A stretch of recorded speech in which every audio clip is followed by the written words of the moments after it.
It's pretty cool, man. I just finished assembling 5 Grey Knight Terminators. Ooh, I finished a Catan the other day. If you know anything about them, they're fun. It's good luck, and your character, your minis are going to die to this thing. All right. Good evening. It's the 1st of November. It's 7:30 p.m. and we're playing some D&D. Or not D&D, Jesus. Playing some Savage Worlds, Deadlands, Session 8 of Blood Drive. It's been a little bit, but we're back and we're playing again. First thing we have to do is a recap from last session. I hope whoever had the recap remembers they had the recap. Who was it? And let's do it. I don't think anybody remembers.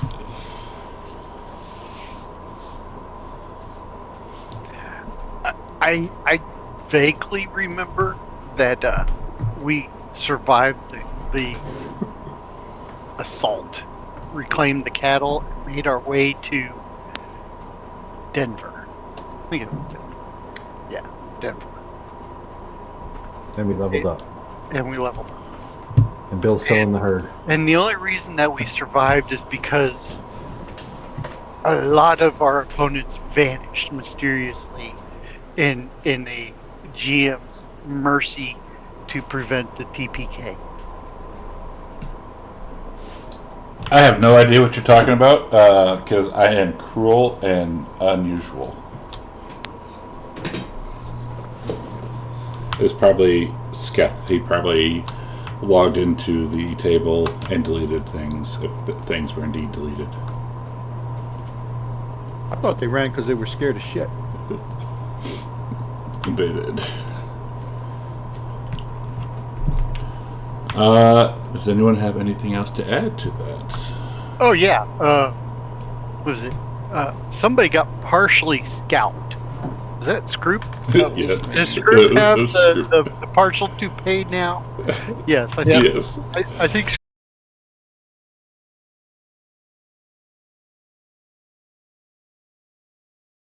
Getting scalped as well.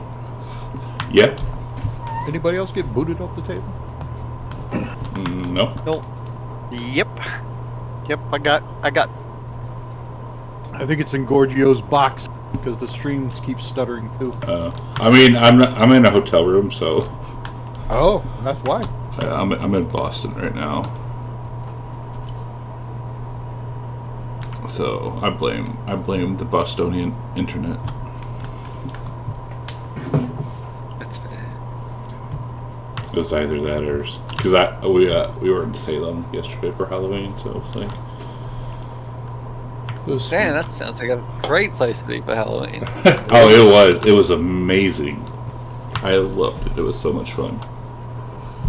I don't know if I could say another place that would be better to be for Halloween. Crystal Lake. I don't think Crystal Lake's an actual place though. I think it is. Not where Count murders. Dracula? Or not. Oh yeah, Transylvania would be fun. Yeah. Right? But Salem was way cheaper to get to than Transylvania, so even though it was like beyond packed.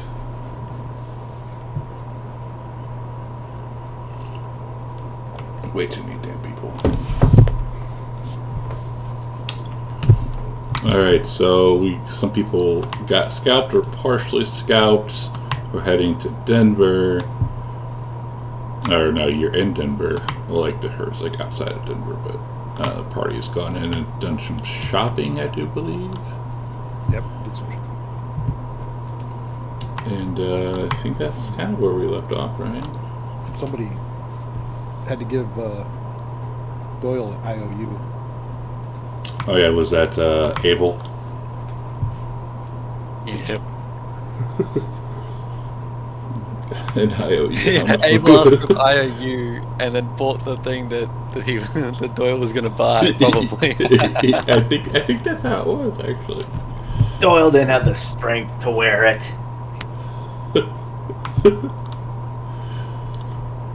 Oh, Scaff. Player notes. Yeah, let's see where it is. I am trying them in for $55. And you'll never see that money again. Okay. I just take the vest or whatever it was he bought it when he dies. If he dies. But cool. I think that's where we kind of left it, right? Yeah. Okay. So yeah, Sutter was trying to sell the herd up in Denver. He thought he could get a pretty amount of money, but after a couple of days, actually, I'm gonna start some music because I hate quietness. Alright, so after a couple days, he returns. He's wearing a frown. He gathers all the cowboys around and says he has some news. Fuck yeah, bitches, what's up? Why didn't I get scared? Oh, your shit's broke.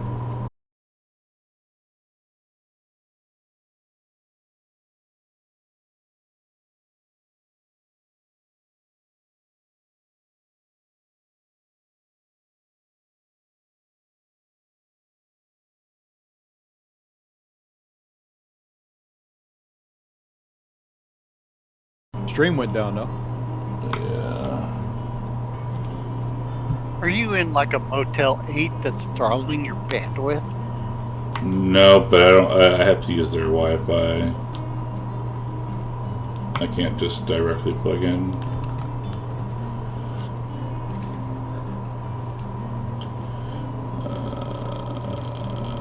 Okay, let's start that over.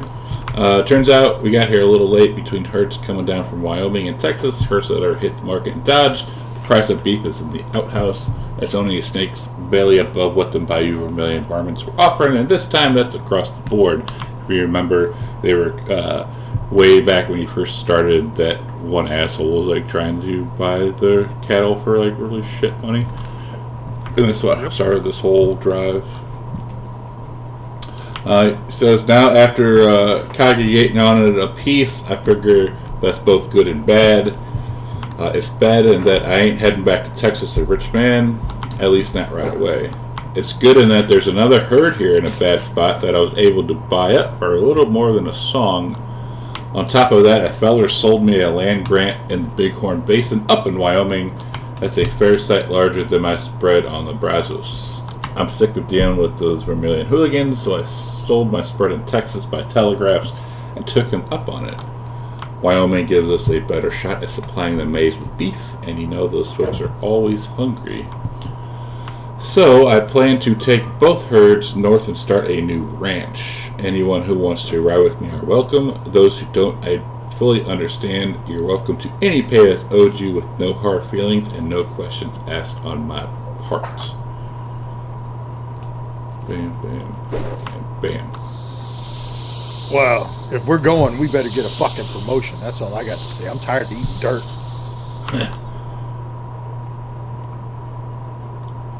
Well, I'm sure if they're gonna hire more hands, if a bunch of hands leave, then we get moved up in it. Isn't that how it works? Didn't we get the shit job because we were the newbies? Let's get some more newbies and give them the shit job. He kind of laughs at that. And he's like, well, I can offer up to $45 a month to you who stays on. Wyoming's mighty damn cold. That's why you wear warm clothing.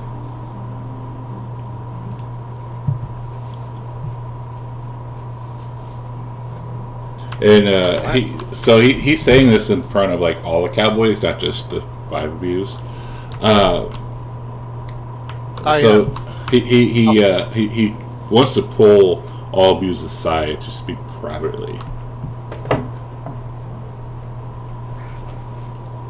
All right. And, what you got to say, Bill? He says, you folk have done right by me and Abby from the get-go. To tell the truth, this here deal has put a dent in my wallet, and now I have to hire more hands too. I'm willing to cut you in for a 10th ownership of my original herd, divided amongst yourselves in lieu of payment, if you choose to stay on with us.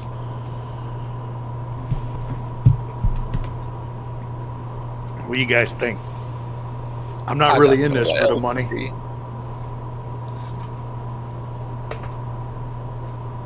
I need to pay back one of my friends here, so you can count me in.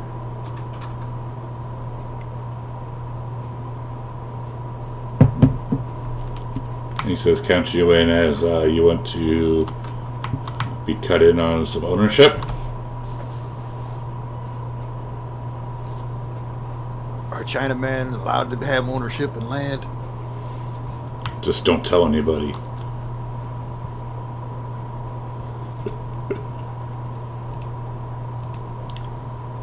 I agreed to see your herd to wherever it ends. My honor demands I keep that agreement, so I am going to stay on. All right. So I'm just along for the ride. So he says, well, if you're willing to stick around and want to be cut in, I can offer you about 130 head of cattle. Each? Total.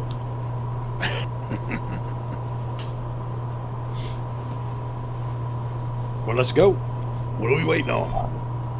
Well, Sounds good to me. We need to You need to probably hire some new cowboys.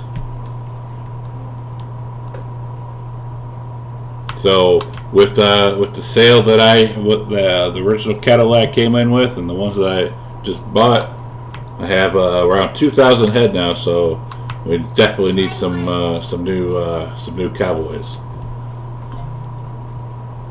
I need to bring in at least another 20.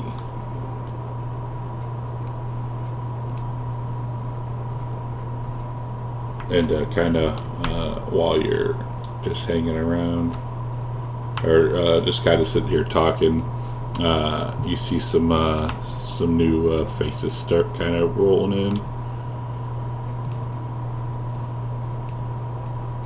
and he says, "Well, if you just kind of want to hang out and do whatever you want to do, I'm going to interview these cowboys and see what's going on." Why does it have? Why does Scoops have a thing above his head? I don't like it. I think I'm gonna scout our camp. Check the woods. Got a lot of cattle, a lot of new faces, and the fact that we just did all this means we got resources. I want to make sure that we're not ambushed. Yeah, and by ne'er-do-wells. So I'm gonna find my way into the bushes. Luke will.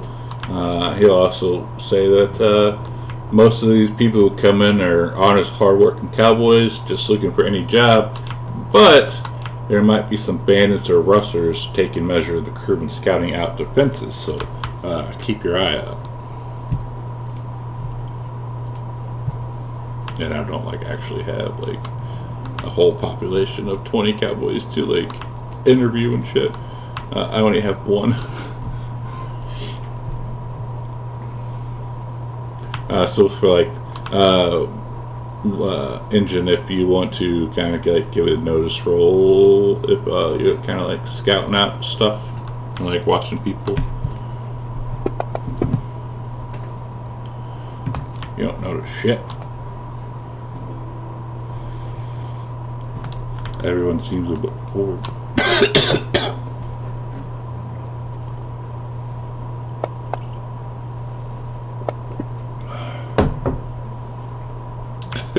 Same with April. Well, yeah. Hey, why did you go multi-action? I don't, because of Scuff.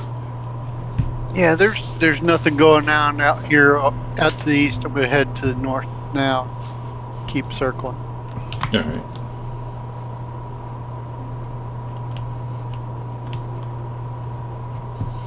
Yeah, go to another notice.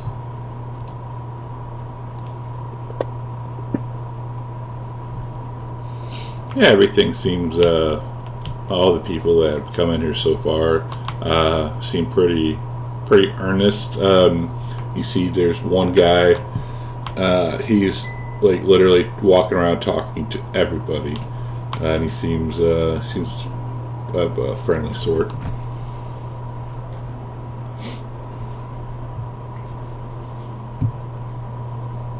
But nobody seems sus. Alright, head over here to the west side. Keeping my eyes and ears open. I'm going to see if I can get 5 or 6 of them to gather around this table and play some poker. All right. The new guys. The new guys. All right. Yeah, you can do that. Yeah, they're it'd be for shit money and roll I don't know, make a poker hand. Gambling? Yeah. Or no, poker. How do you do poker? Poker hand. I forget how we do poker hand. Well, hell, I just almost got a straight. How do I do a poker? I don't remember. Go to cards, show card.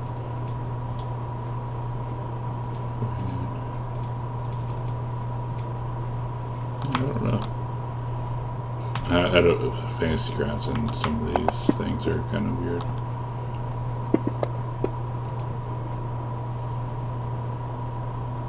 Nice. Yeah, I mean, let's see. That was a gambling roll. I don't know. Let's see if I beat you. Yeah, just for shits and giggles, sure. For the next, I don't know, probably hour, I guess you can be playing poker. One guy who sits down and plays with you, he says that his name is Jay, and that he has ridden on several drives, mostly on Texas and the Texas and Chisholm trails. And he seems like a pretty cool guy. He beat you one time in a hand.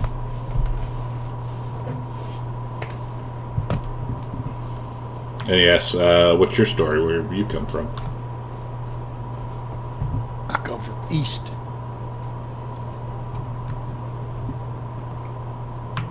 Just east?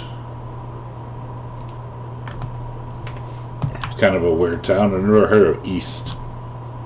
Really? Yeah.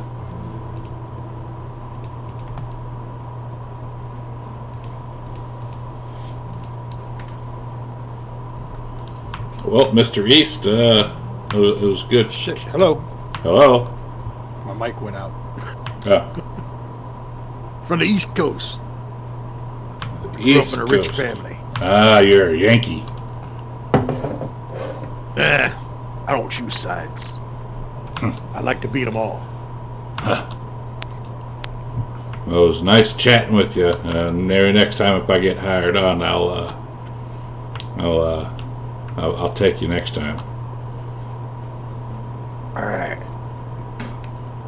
And then he'll just walk like this dude will just walk around chatting with everybody, just trying to make friends with all of you, and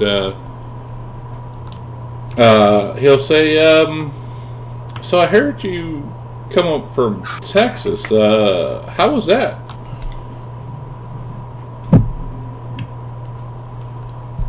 Like yes, generally with the five of you. Yeah, we were driving some cattle up from Texas.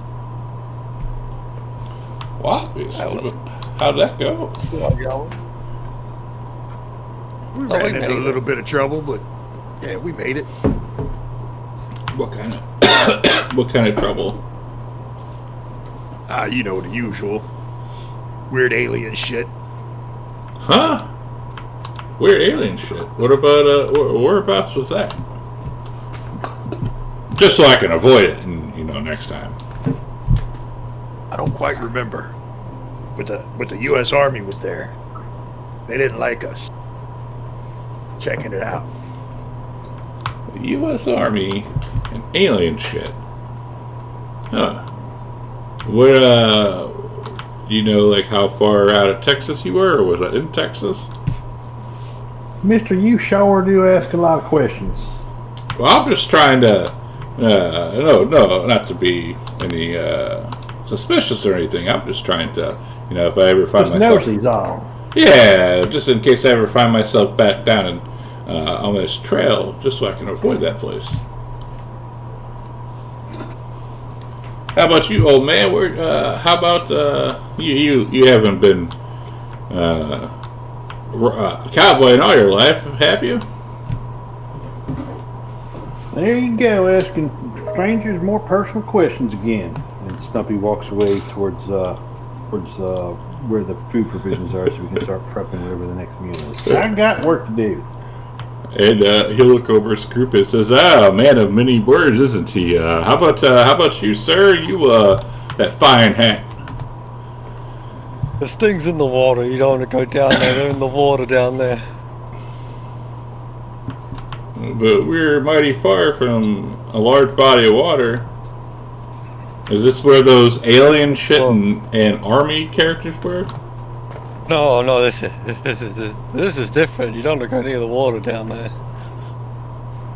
What parts? Where is down there? Do you know for sure?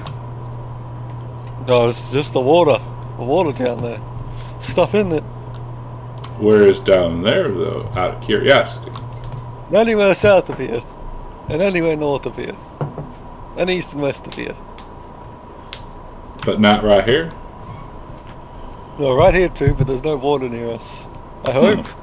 Script's gonna start looking around. Does he see any bodies of water near us? No. You see, like, really there's a like. camera like that. There's no water near here. What's that's kind of interesting take. You kind of look like a captain of a ship, but you don't I like spent a lot water. of time on the water. No more. I've seen things you wouldn't believe in the water. Like some alien shit in Army guys. Well, no army guys, but definitely some weird shit I don't want to be repeating. Huh? That's quite interesting. And I see you're traveling with an Asian guy and an Indian. How that's kind of quite the posse. How that story? How'd they come about? Everyone's got to work. Yeah, the Asian guy cooks good Chinese food, and the Indian guy, he washes clothes real well. Good Chinese food. I ain't never heard of no good Chinese food. Hey, that We chicken just lo call mein. it food. He got some fried rice and some chicken lo mein. Knock your boots off. And he speaks English? Wow. But it seems I speak better English than you. What are you trying to say? You trying to say I'm not American? I am trying to say you are not educated, but let's go with that. I don't need to be educated to shoot you here dead. I'm just trying to find a cowboy up, and you're trying to insult my intelligence? Well, you don't normally start conversations by insulting person or pointing out their nationality. I was just interested because most people and most cattle drivers ain't going to take your kind. No offense. That is fair. I apologize for my earlier comments. Yeah, that's what I thought. And he looks at Script and gives him a wink.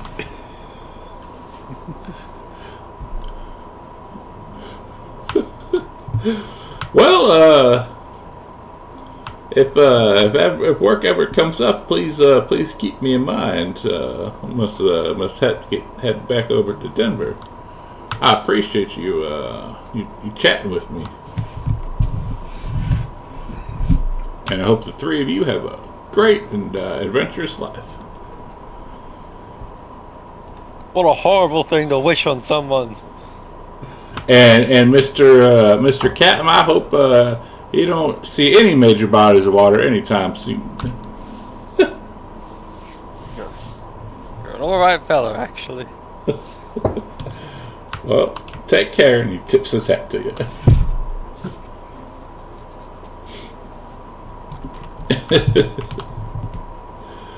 Kind of figured being the cowboy he is, he wouldn't have anything to say to the engine.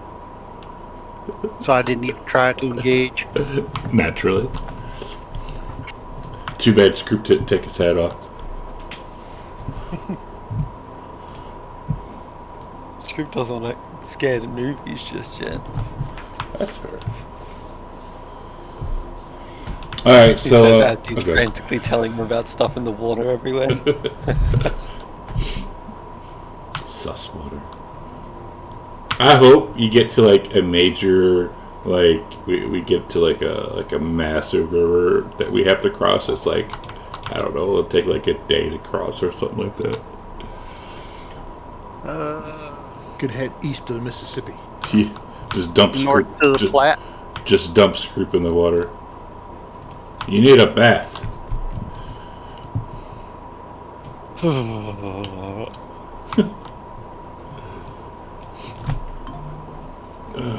Alright, so after, I don't know, maybe 2 days, you get some more cowboys, and now the total, including you, is 25 cowboys total.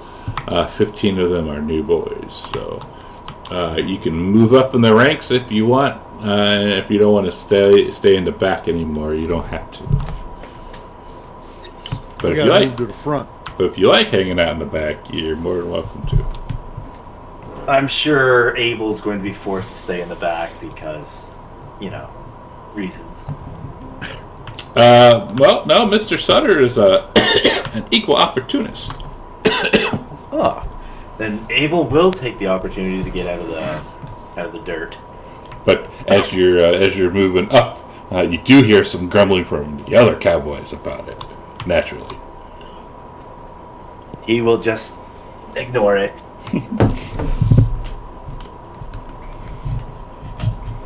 but all right. It's time to be an outrider. That's more the scout. Yeah, Loco and I can be a scout. Stumpy's on the chuck wagon as usual. Hell yeah. Stumpy's getting fatter. What? Alright, so Sutter's, we're heading back out. Unless anybody wanted to go back into Denver for one last shopping session. If not, we will continue on.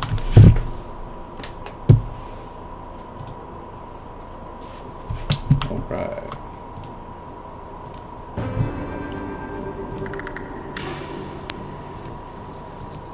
Cool. Traveling. Let's see. As you are nearing, about a week or so passes by. Get northeast of Denver, heading towards the South Platte River. Everyone, give us a notice roll.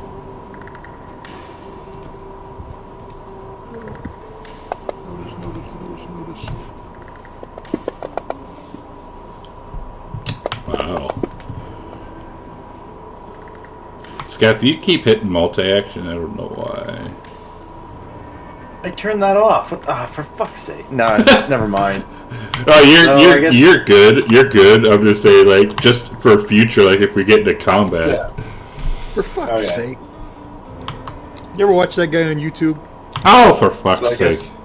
For fuck's So I guess sake. that's 11 without the No multi-action. way. Yeah, no way. I didn't know about this until I was in my 30s. Oh, no, that was a Funny different shit. dude. Yeah, I know what you're talking about, though. So Abel, wow, Abel's the only one who succeeded. Wow. So Abel, you spot one of the steers stagger to a stop and fall over. This isn't fully unusual, but y'all have been moving through really good grazing country as of late. There's no shortage of water. Pace has been pretty leisurely the last couple days, so given the situation, the event is a little out of the ordinary. Probably a pointless waste of time, but would I guess it'd be a common knowledge roll. See if there's could I see if he would know there'd be rattlesnakes or anything that would be like poisonous or venomous up this way that would maybe have put the cow down. Yeah, you can give us common knowledge. Oh, nah. Yeah, no. Do you go to, or do you tell anyone, or do you just go and check out the cow by yourself? He'll shout out a cow down or steer down or something, and they'll veer off towards it. All right. So if whomever is following Abel over, you see that the animal's on the side. Its abdomen moves very spastically in and out, fluttering as if struggling for breath. If anyone wants to examine the beast, make me a notice roll. Since Abel's there first. Nope. I'll ride up next to him, give it a spot.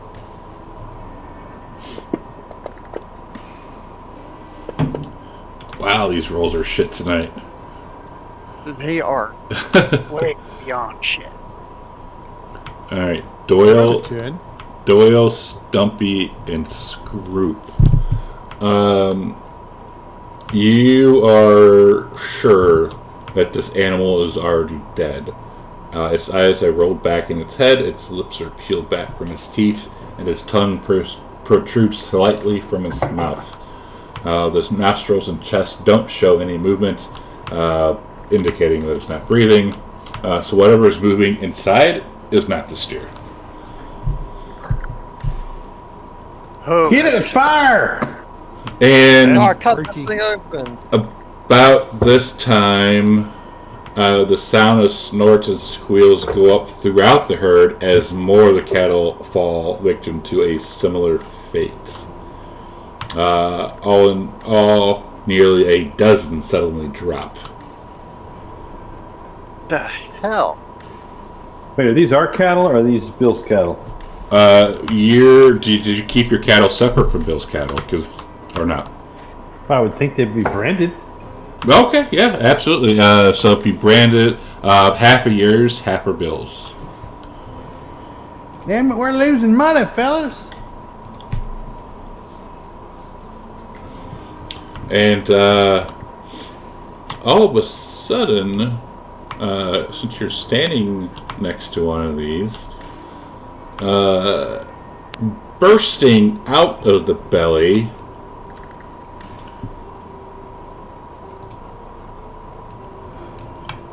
are little engorged and gore-covered ticks tear their way out and all surrounding you, slinging bits and pieces of the animals' entrails in all directions.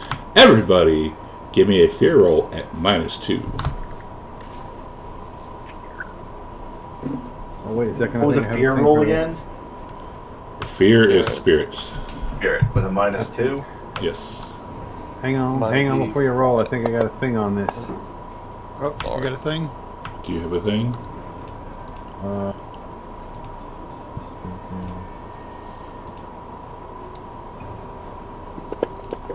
No, not right now.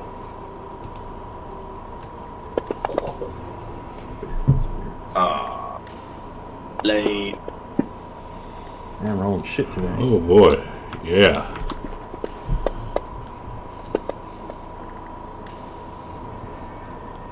Doyle did pretty good, and Scroop. So the rest of you get nauseous and Actually, can I use a Benny to reroll mine? yeah, if you want to. Do so. Yeah, I think I'll do the same. Try All to right. with Benny. All right. That's better. Was that with -2, Stumpy? Oh shit. Better. It's not better. Abel's is better. Stumpy, do you want to use another Vinny? No. I'll just be afraid. Fuck it. All right. So Loco, just Loco and Stumpy. Actually, I don't think we're allowed anyway, right? What's that? I don't think you can use more than one Benny on the same roll. I don't think so, actually, now that you mention it. So Abel, Scroop, and Doyle, you keep your lunches in. Loco, Stumpy, you vomit your lunches up, but as these ticks start rushing you, what do you do? Shoot him. So I'll say this: you are surrounded by roughly 2,000 heads of cattle. Do you want to start shooting in amongst all these cattle and probably cause a stampede? That's a fair well, point. Abel will I'll pull try out and his stab saber. one with my bayonet. How do I carry on?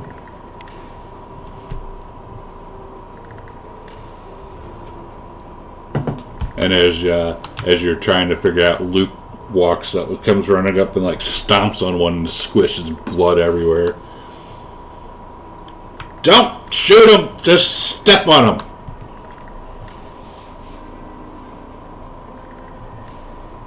You seem to be unfazed by this. Is this common? Why did you not warn us? This is new! But they're just little itty bitty ticks. Don't shoot them. Don't be dumb. Don't cause a stampede. Well, And he rushes off. we got 2,000 head of cattle to check. Let's get these dead and check the rest of the herd. Peel out the infected ones. All right. Those darn things squirt blood everywhere when you stomp on them. I just had these boots polished in, I think it was 71.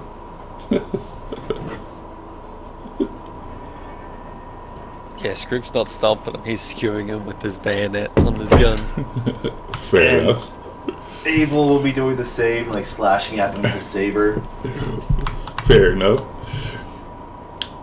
You don't want to get dirty. Oh, the engine hop off his horse and do the Texas two-step on him. Love it. If it gets on Scroop, I'll just try and bathe him again, and he doesn't want that.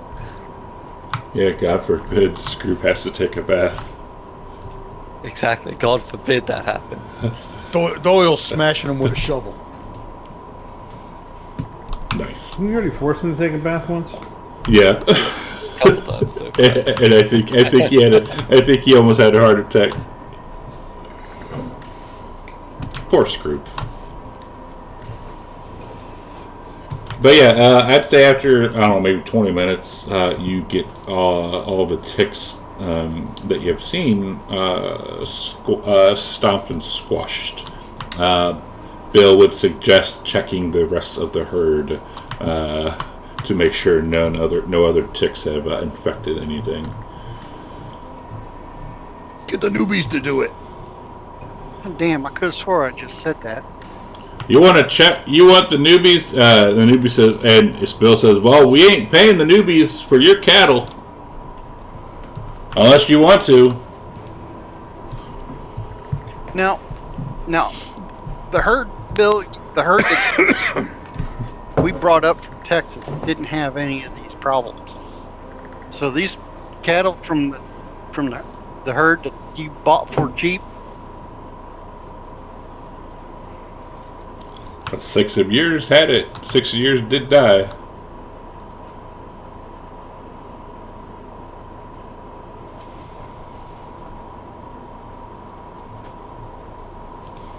And so Bill's like, "Well, if you don't want to check your own herd, you gotta have to pay him. That's 124 head you gotta pay." Not Gertie, Stumpy rushes back to the chunk wagon because that's where Gertie's tethered to check Gertie. All right, give me a healing or notice roll, either one. Well, notice is supposed to be good, but so far my notices have sucked tonight, but I'll try it again. Cool. Gertie does not show any signs of infestation. Sigh of relief and a big hug on Gertie. I won't let those things get you, girl. And she lets out a little snort.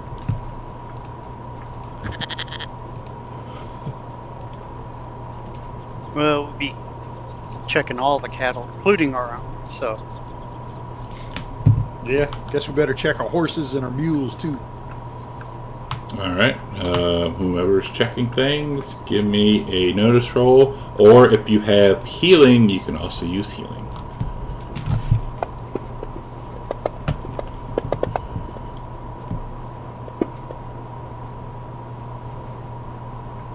Nice.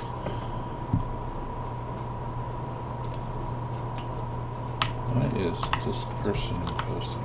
Oh, all right. So checking around. After, it's going to take the rest of the day basically for everything to get checked out. Even if you're only searching your own cows, it's going to take quite a while for them to check the other cows. No other of your herd has been affected, but about 200 of Bill's herd has been. It's a very long and bloody day. Yeah. That sucks for Bill.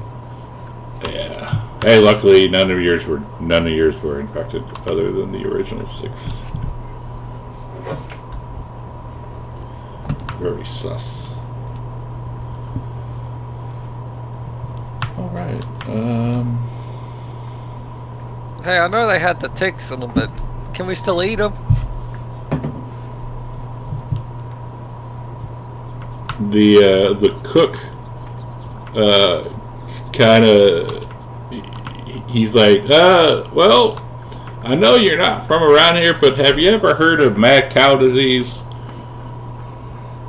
Gee, so we can't eat the cows, but what about the ticks? I mean, if you want to go around cleaning up the bloody mess of them, that's up to you. They might make good. They might make good sauce. Group will cut some tick legs off, and then stick them in his wrap them in like a cloth and stick them in his bag. I've given him such side eye. Yeah, everybody. I think everybody's giving him side eye at this point.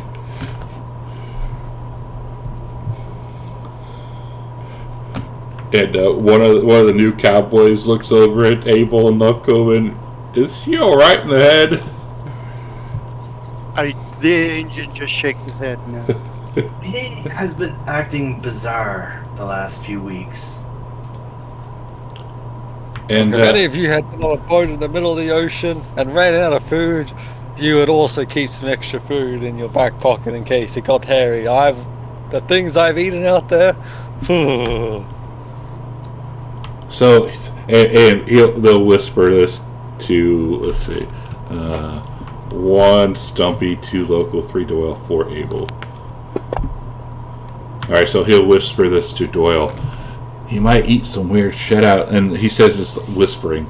He might eat some weird shit out in the ocean, but does he ever take a bath? Because he can make this grass die just by walking past it.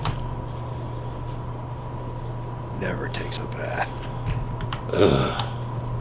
We had to force him one time and almost killed him. I think it might be time to force him again. I have some soap. I got some soap too. I got a scrub brush. I'd be happy to next river crossing, since we're coming up to one. I'll be happy to if you wanna hold him down or force him to bath. I'll be happy to help. Yeah, we need to. Excellent. And he holds out his hand. He says, "My name's James. Doyle. Nice to meet you." Doyle Griffin. They call me Texas Dolly. Texas Dolly. Ooh, you play poker by chance? Absolutely. I've heard that name. It's nice to meet you, Mr. Griffin. Nice to meet you too. And he'll walk off. We're gonna force his group to bath again. I'm going to tell the other people in the group the next river crossing. We're gonna bathe this group. I might need some help holding them down. Are you taking bets on that? Oh, look, I just found a bag of almond joys hidden behind a monitor. Nice. I have so much Halloween candy. No one showed up because it was pissing down rain and hail on Halloween. This is the first year I handed out every last piece of candy, and I bought $70 worth of shit. Damn. So what? 2 bags? 2 big bags and a couple little bags. Damn. We did not be. Oh, I think my sister. I think they sold it. They went through all their stuff too. I miss Halloween candy. I don't have any Halloween candy. It's okay. Almond Joys are so good. And 100 gram bars. Oh my god. Whole bag full of snack-size almond joys. Oh. Well, whenever you send me my nuts, are you making me nuts this year? I don't know. I think I might do some like banana bread. Oh, bro. God made man, as Wu-Tang Piglet says, God made man. Weird science made them equal. I love it. Banana bread, though? Oh, dude. Like, if you're going to make banana bread, I need, like, 2 massive loaves. You like nuts? Oh, I love Nut nuts. bread? I love All nuts. If I make it, I'll get you a couple loads. Hell yeah. Whatever you're gonna send, don't send them to Drake. Just send them to me. Drake doesn't need to do that. All right. Is anyone we're heading back out? It'll be about another week before we get to our next kind of event. If anyone wanted to kind of like do any interludes or kind of like BS for a little bit or whatnot, we can do so. Or we can just skip ahead. So, I'm gonna ask Stumpy how he's so good at. Also, I love that name. Because Wu-Tang I'm forever. going to try and work on some of my notes and things. It's just experience, fella. I've been a scout out here in these parts on 15 year now, and I was in the recon group for all 11 years of the war. So, are there any tips or tricks you can teach me to help me spot things better? Just know that if there's something out there and you don't see it, you're gonna die. And that kind of motivation makes your eyes sharp. I will take that under advisement. At least these things weren't like them damn spiders down in Texas.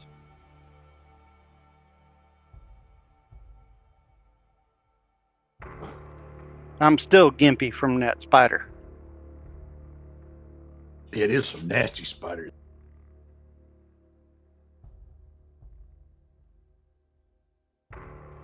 One of the new hands will say ask about these spiders because they have arachnophobia, and up here they don't have those kind of things. Oh yeah. They were massive things, about the size of a large dog.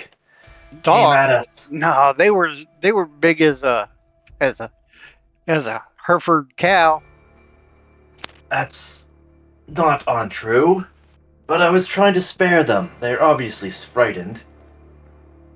Well, don't protect them. We're out here on the trail. They need to know the hard truth.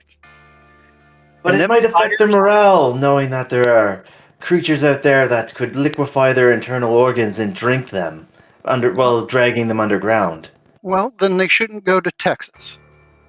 That's fair. But they would pop out of the ground, and fangs as big as my Bowie knife, and I pull out one of my Bowie knives. And I'm like, and it laid into me, and I showed him a scar on my leg. Like, Yeah. and if it weren't for our sharpshooter over there, I'd be dead. The biggest damn spider you ever saw. His eyes grow massive. But Stay I'm away sure from you'll be Texas. fine. It's only large ticks we have to worry about here. Stay away from Texas. Stay away from Texas. That thing that will haunt my dreams. Should we tell them about the shapeshifter that hunted us through the entire time we were in Texas? That crazy Comanche? Nah. Yeah, Smoke is just he's a he'll fall to my knife one of these days. it's not important. If you, by the way, if you see ravens, let us know. Ravens, Glow- big glowing blackbirds. coyotes. Yes, but just let us know if you see ravens. Don't worry about it. It's not that important, but let us know. Do they come with spiders? Sometimes, yes, but just let us know if you see any big blackbirds. They start. Yeah, as you're talking about this, you see more of the new cowboys come up, and they all kind of like, ugh, shiver. Texas should be avoided in general. You know, you're not wrong. Even though I was born in Texas, you're not wrong. Ugh. You gotta respect Smoke's attempt to try and harass us, but you know, we killed all his allies, and he had to run away, or he would have lost his head the last time. He shouldn't be bothering us. You say his name's what did you say his name was? Call him Smoke because every time we killed him, he turned into smoke and flew away. It was crazy shape-shifting Comanche shaman or something. Well, that's good. The only Comanche I've ever heard of, his name is Tassar, and he's a very, very nice man, but that's good to look out for another Comanche named Smoke. Tassar, you say? I've heard that name somewhere before. Yeah, he was running with that gunman down there in Texas. Stay away from Texas. Part of the Vermilion crew, wasn't he? I'm not sure about that. I've never heard of the Vermilion crew, but stay away from Texas and stay away from someone named Smoke. And Loco, you see a younger man. He just like staring at you, kind of wide eye, and he's trying not to be obvious, but it's pretty obvious that he's like staring at you.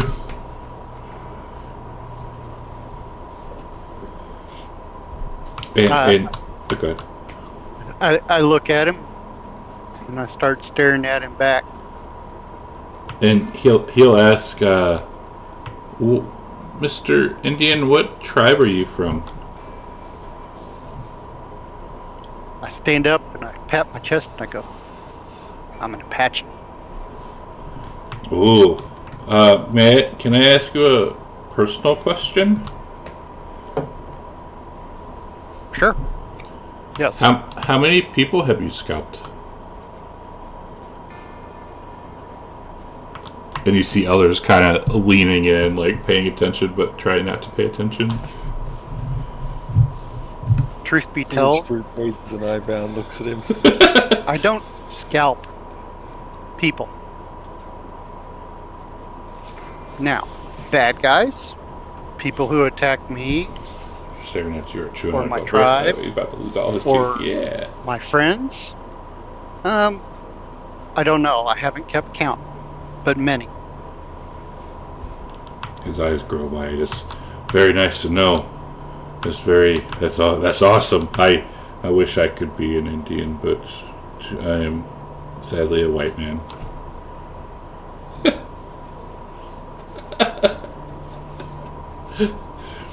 But I keep my blade sharp, just for such an opportunity. Could you teach me your customs? You want to know about being an Apache? Truth be told, I am fallen in love with an Apache woman, and her father has threatened me and says I'm not good enough because I don't know their ways.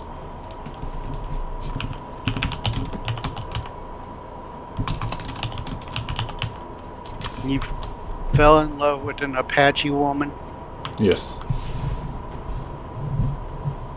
Well, all I can say is that you have to be fearless if you're wanting to be an Apache, and you're going to have to prove yourself. And even then, probably won't work out. Why not? Is it because I'm white? Yes.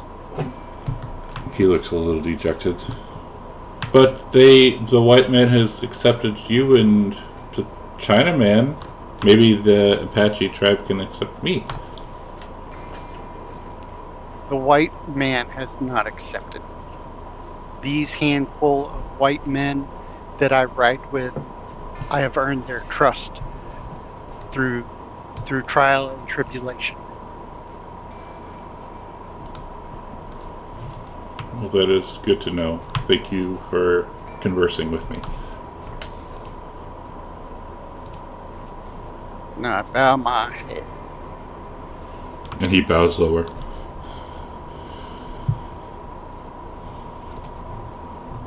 All right. So Pull out another. the What? What's that? And the last thing I'll do is I'll pull out the whetstone while we're sitting around camp and hone blades. Thinking I need them extra sharp. Got it. So the next 2 days at camp again, if we're kind of sitting around shooting the shit, do we want to? I know we did this. I think our first or second session with interludes where I would draw a card per person and you'd kind of give me a downtime or a backstory or a trek or something like that. Is that something we want to do again? Cause extra bennies, or no?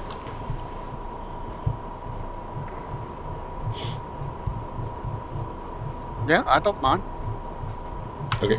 And if I you don't don't, know if I have any stories, but or down for a roll or something. or downtime, it's basically because this trail is, I don't know, probably almost a month long, and I just don't want to keep having throwing combat over and over again because that gets boring after a while, in my opinion.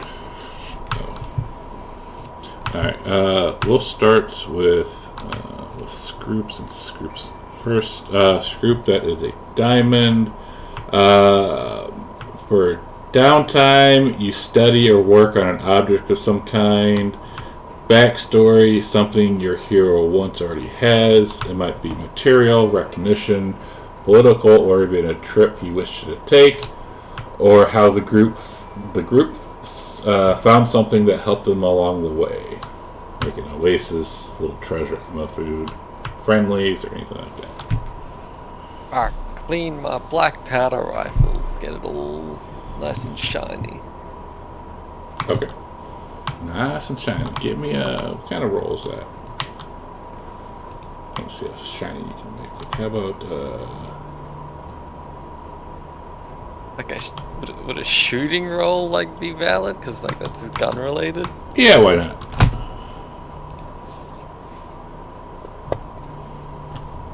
Not that clean. Almost Like me. just like Scroop, not that clean. Abel is let's say spade. Abel, you spend time alone in quiet contemplation. What do you do? Backstory: a great victory or a personal triumph, or a trek, a difficult obstacle the group negotiated along the way.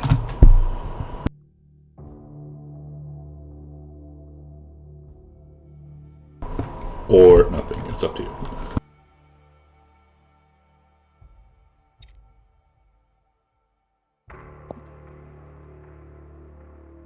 I see him lighting up, but I do not hear him speaking. Ow, my mouth roll. Ow. Is he double muted again? He might be. Scott, fix your microphone. Canada's blocking all outbound voice calls now. You'll probably just sit in quiet contemplation, since that sounds like something a kung fu master would do. And what do you contemplate on? How to fight these unusual creatures that they keep running into. To try and figure out a better fighting style for that. How about I would say common knowledge, but you only have D4 in there. Yeah, I guess. Or smart, well, it's the same thing. I guess common knowledge. If you just want me to fail, you can just say so. Common knowledge. No, I don't want you. I don't want anybody to fail anything ever. See, you learned a little bit better about how to fight these creatures. Giant spiders and shapeshifters. Oh, we love the big ass spiders, though. Alright, Doyle, downtime. You brood or is angry about something. What is it, and how do you misbehave? Backstory: a tale of misfortune from your hero's past, perhaps revealing something of your hindrances or a dark secret. A trek: a hardship the party overcame on their trip. The tragic death of a favorite extra, spoiled or lost supplies, a mechanical breakdown, shitty weather, or so on. Well, he's getting in his feelings and brooding, and remembering the loss of his wife Matilda, and he just kind of been in a cranky fucking mood the whole. Cranky Doyle. We don't like that. Alright. And thinking about going back to the town that formed the posse that hunted us down and killed her. Nice. Give me a spirit roll. Spirit roll.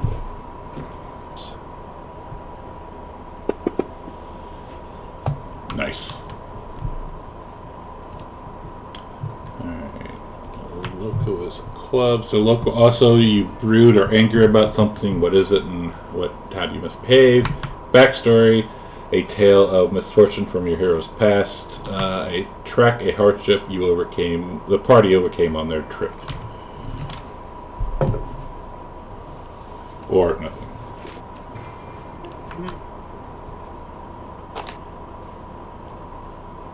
And you are lit up, but I don't hear anything. I'm contemplating. Uh-huh. I'm gonna remember back to my the first time I ever had to do a knife fight, and it was with a fellow Apache, and I ended up cutting him down on accident and killing him. And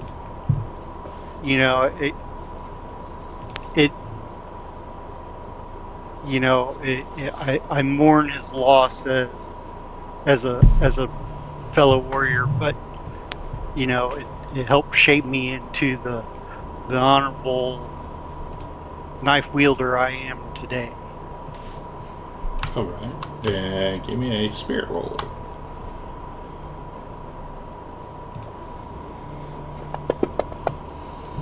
Very nice. Oops. And last but not least is Stumpy. Same thing. You brood or angry about something. What is it? Backstory: a tale of misfortune from your past, or a trek: a hardship the party overcame on your trip. Stumpy is brooding over that stranger that had all those questions, and he's feeling sure that we ain't seen the last of him, and it's going to be nothing but trouble. And he's thinking that he should have said something to the others when the guy was there and turned those questions around. Well, give me a smarts roll, and then after that, give me a notice roll. Smarts. Nice. Do I get any bonuses for the on the notice roll for the raise? Yes. How much? Let's do it 2.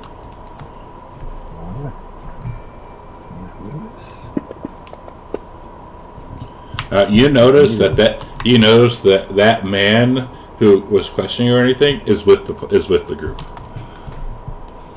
Oh, he's still there. I thought He did leave, but he ended up getting hired on. But he has not approached interview recently. Then he'll continue to brew, just not trusting that guy. All right.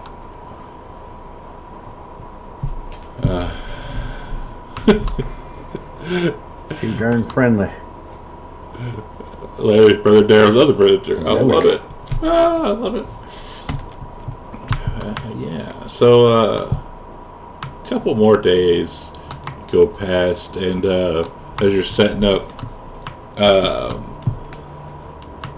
starting to kind of get a little bit relaxing, and the weather's transitioning to midsummer, so the weather takes a turn for milder. nicer weather. And the guy, I know Bob Newhart. I'm old. And the guy who had talked to Doyle about throwing Scroop in the water and bathing him, he comes up and he says, "Tomorrow we'll be crossing the South Platte River. It's we can stop at Latham Station, and as we're getting ready to ford, we can give them a bath. Just let everybody know." All right, I got you. Oh boy, that been all fucking winter. Ugh. Yeah. Even we're riding in the back, and we can still smell them, even through all the cow shit. It is a very distinctive, like, onion smell.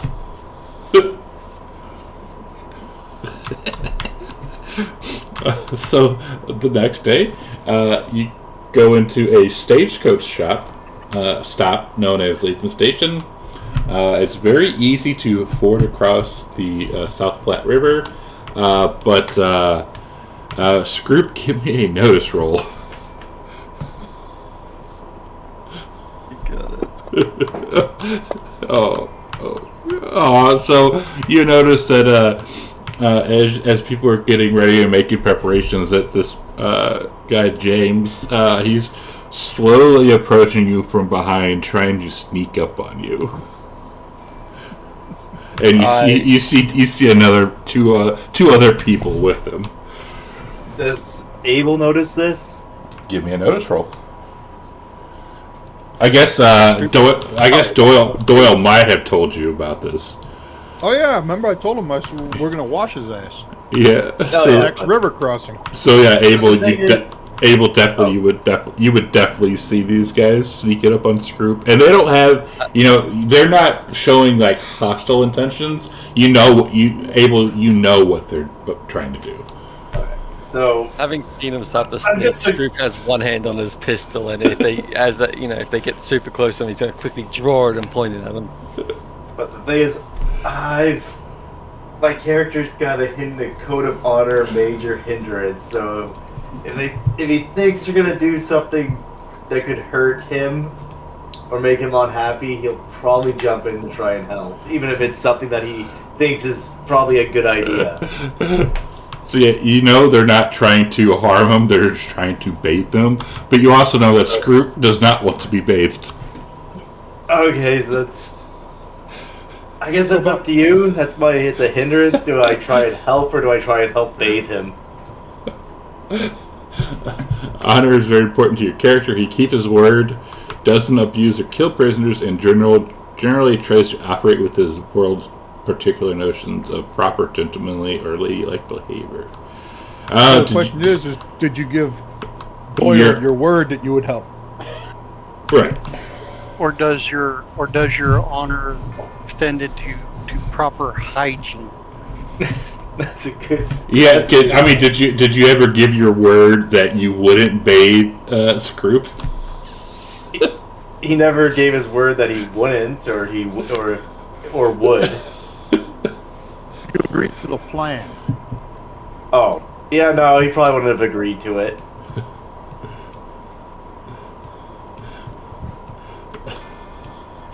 Well, wait, you know what? I'm gonna roll a d20.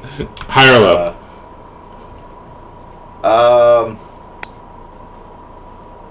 Well, yeah. How do you want to do it? Low, he'll won't do anything, or he'll try and stop him. If it's high, he'll try and help bathe him, get him in the river.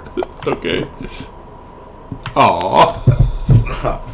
So he'll try and position himself between the group and the people that sneak it up on him. He'll just kind of cross his arms and stand there like a disapproving father. Doyle's gonna come up and yell, "Grab him!"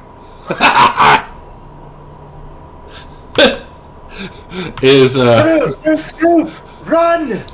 Is Loco or Stumpy participating in this either way? Loco. Stumpy's just watching and laughing. Yeah, I'm gonna be standing back laughing at the stupid games white folk play.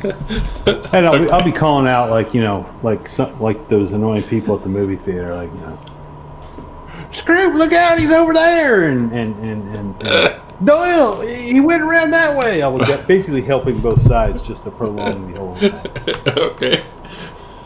Pass that bar of soap. Group is legging it. Shit, I don't even know how we could start to resolve this, because it would be 4 against 2. Like, it would be 1 main character and 3 NPCs versus 2 main characters.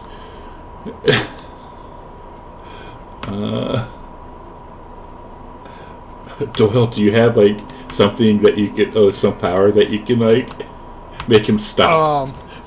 Yeah, confusion. Let me see, confusion.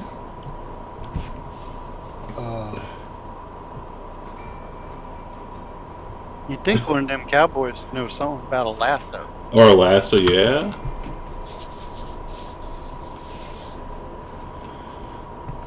But, Yeah, you know, confusion, it's- I imagine Scroop would be down for lethal force if he got lasso.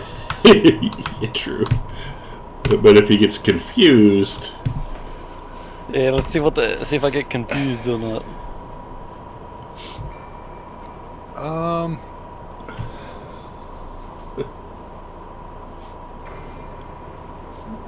Let me see. I yell out, Scroop, Scroop, I think they're trying to give you a bath. If I I do it think with I saw something down in the water, too. if I do it with 2 powers, I can hinder him, which modifies his pace by a -2. nice.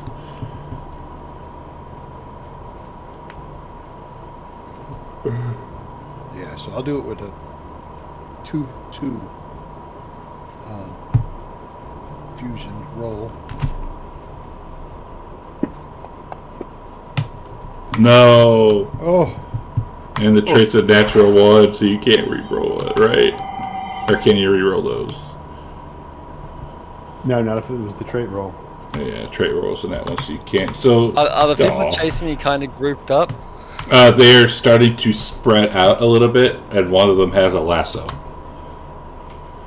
Come on, man! You need to take a bath. You're starting to you're starting to render us. It's very bad. You stink. I'll look at the one with the lasso and I'll use my new edge, which lets me, as a limited action, make a intimidation test against people in in an area. But if it's just the one, it's just the one. All right, and You're welcome to try, man. you stink. And how does what's the contest that I do? I don't know. What's the edge? Rabble rouser. Social It's a test. social test, whatever that means. I think there might be something in the book. Let's find out. Boom, boom, boom. oh! I should have done a deal with the devil. Use a tangle. Yeah.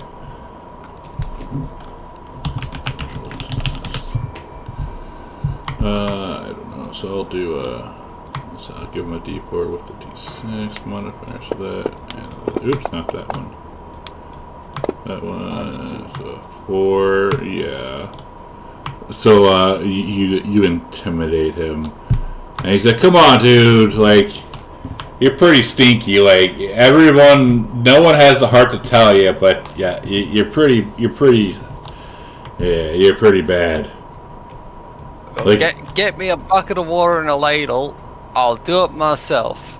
But if But you try you and dunk me in the river, I'll kill you in your sleep. but you sounded really bogan right there, by the way. But you need to wash your clothes. You need you need to go to a whorehouse and get everything clean, bro. Need to wash your ass. When Scroop intimidates someone, does he take off his hat? Ooh. Yeah, that is the thing. I lift my hat up. I'm like, you don't want to mess with me, sonny. But we had we ran across this guy. Oh, God, he's so stinky. Like you just go into the river, dude. Wash your clothes, wash your ass, wash your hair. Give me a bucket, give me a ladle. I'll give you my clothes. You can wash them in the river and bring them back. They look at each other, high or low. Hi. They kind of scratch your head. Alright. But this is going to take a while. You have to wash your whole body. With soap. Strips down buck naked and chucks his clothes at him.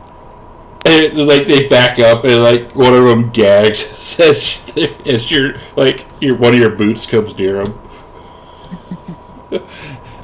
And with soap. I hand him soap and a brush. A loofah. A loofah? Oh, God. Yeah, so Scroop sits there, like, just in, like, you know, the shrubs or wherever we are, and is watching himself sort of humming a sea shanty to himself.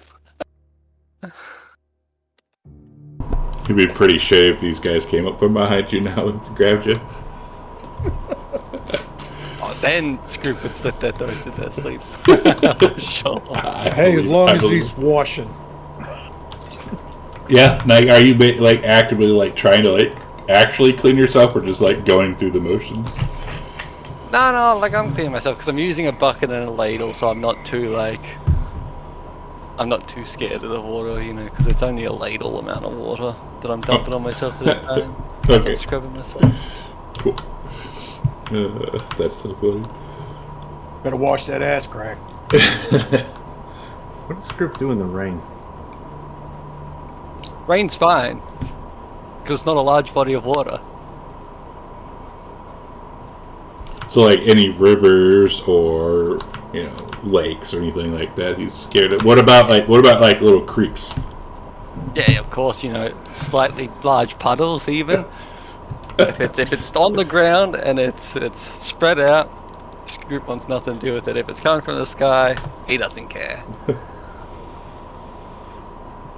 And while Scroop's doing this, or that one dude that Stumpy was sus of, he comes up to Stumpy and, now is this a normal thing for your guy over here not to wash himself, or is he like taking like a something that he doesn't want to do, or Mayor Don't take Timonson? no baths. He don't like no water. Huh. And what's your name, by the way? Feller, I'm Stumpy. I'm your cook. I feed you your food. And I don't think I've yet, in the short time we've known each other, ever hear you say anything that didn't end in a dang question mark. Why don't you get out of people's business? Oh, I'm just a curious sort, Mr. Stumpy. Well, since you're the cook, I have this new. I happened upon this jar of people use it for like seasoning and stuff. Would you be interested in that? Seasoning? I don't need no seasoning. I got all the seasoning I need. Well, but would you like to at least taste it, or maybe smell it? It's all the rage. Boom, there went the table. Well, I'll use my special taste tester. Everything I serve to anybody goes through my primo taste tester. So I'll Stumpy will take a little bit out of the jar and give it to Gertie. And he's like, and sir, this here is, we call it snout paste. Oh, no snout paste. And Gertie loves it. She wants more. All right. And I'll ask Gertie, because he's making a stew for the next meal or something like that, and he'll take a big ladle of the stew and say, "Is it better than this, Gertie?" And Gertie will lick the stew right out of that ladle, and then Stumpy will put the ladle back into stirring the stew, of course, because that's how he cooks. Oh God! Oh God! When Stumpy does that, he notices one of his ladles is missing. No. Hey, who took my dang ladle? Man, Leave- cooking utilities is sacred. Looking around, you see Scoop still bathing himself with a bucket and a ladle. He's yelling at you guys while he's scratching his ass with a spoon. It's funny, like they don't even like. You would Leave think him alone, Stumpy. It's the first bath he's had in 6 months. Stumpy takes that jar, and since Gertie liked it, he dumps a bunch of it into the stew. And he's like, now to use Cut it, out, mister. use it sparingly, because this is the only thing. And this thing costs $1,000 a jar. Whoa. What? What is this? Some sort of Frenchy stuff? Yeah, it's snout paste. That paste, I ain't never heard of it. Not been around. It comes. Well, you see, it comes from a snout paste is from a specific tribe of apes, and they collect it, and after they eat something, and the remains are collected, and the droppings are collected, and we make paste out of that, and that's what that is. If you say so. Yeah, and this particular jar it's come from a simian named Clyde. Ugh. I've heard of that. I've heard of that name. Yeah, he's a crazy ape. The Legend of Clyde. Yes, but his droppings are collected and they're dried out, and that's how his snout paste comes by. And it's very irregular for him to show up, and he just shows up wherever he wants to, and so yeah, that's why this thing is $1,000 a jar. It's rumored to smell like peanut butter. Indeed. See, smell it, and if you you go to smell it, you do get a small hint of peanut butter.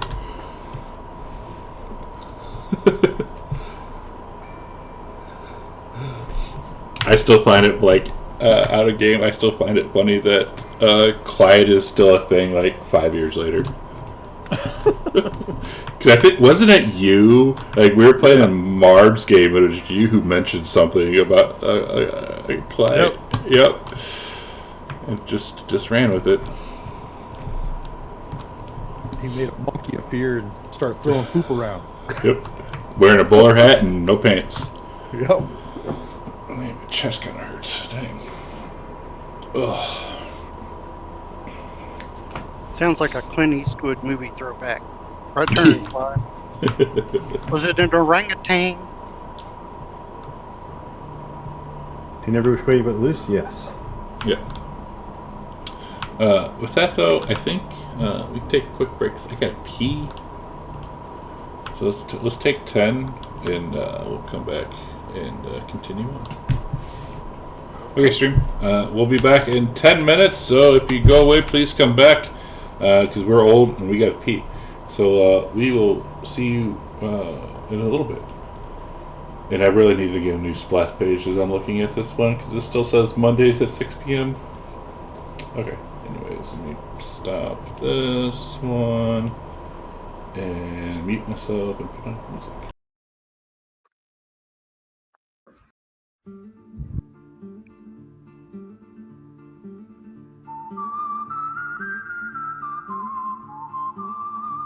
I feel like we've heard of a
back. You know, I was really hoping that Scroop would have failed his roll because I really wanted to see how he would react getting thrown into the water.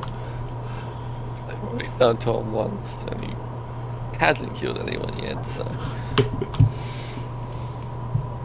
Like hold him under, like wash his ass and everything.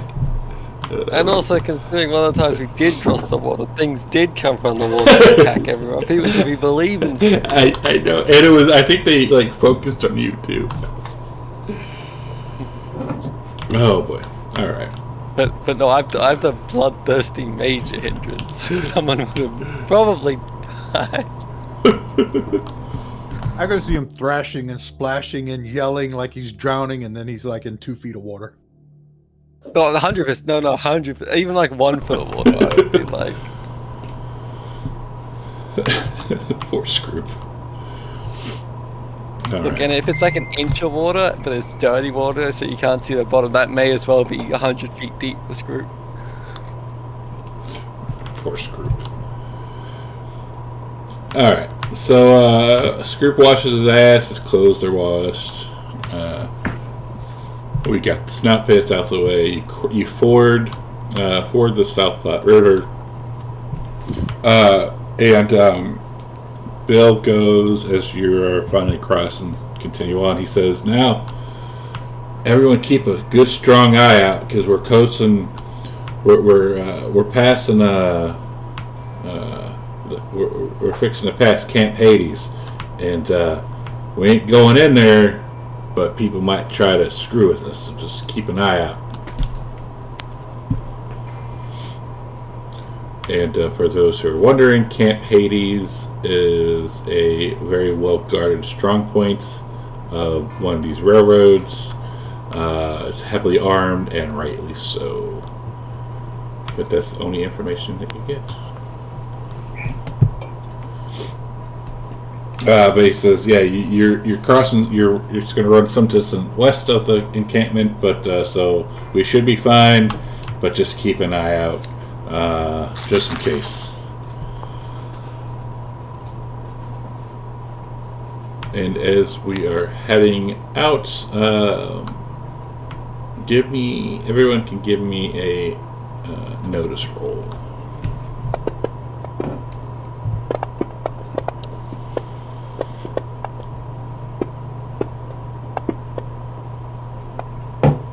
Loco. How have I never changed my dice color? And Abel? Holy shit. Hey, we're Outriders. Right? So everybody notices this. So everyone, you notice a group of heavily armed gunmen shadowing you from high ground in the distance. But they're only there. They're kind of shadowing me for maybe 10 minutes, and then they disappear.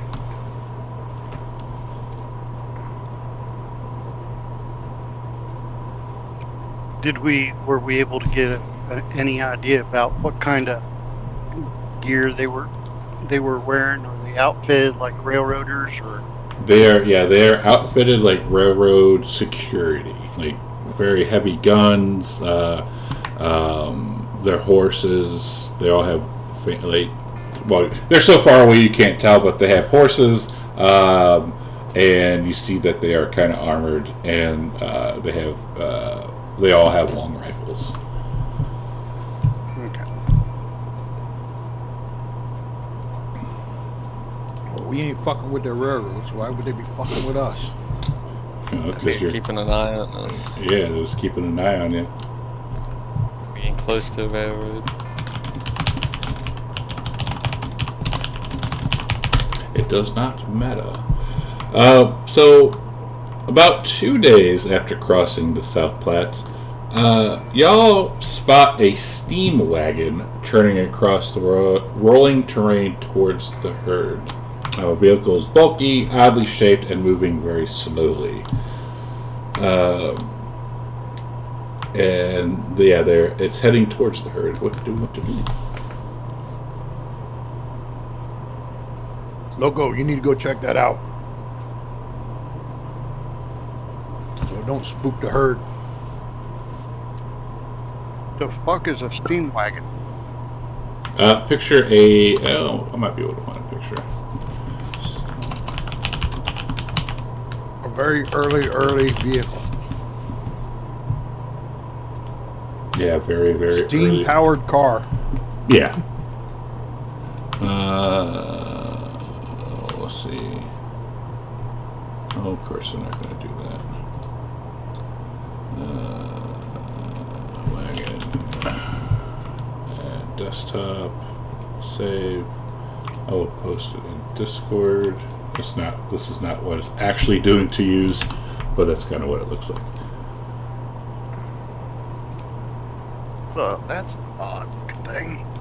Very sus. And Bill says, maybe not just Loco. I think all of you should probably go see it. Well, let's go intercept it. Let's go check it out. Don't want it scaring the cattle. Alright. So as, whomever, I don't know if everyone is, but whomever is heading out towards it, you see that this is no ordinary steam wagon. The vehicle is heavily armored, with even the driver's bench surrounded by steel plating. A Gatling gun is mounted behind the driver's compartment, and it is manned. So you know it's not pointing, the weapon isn't pointing at you, but you do get a nice eyeful of the barrels. The wagon will stop a short distance from the posse. A tall, thin man dressed in a long, steel gray coat steps down from the passenger's side. His gaze is solely focused on you. Ooh, Howdy, partner. and we have a picture.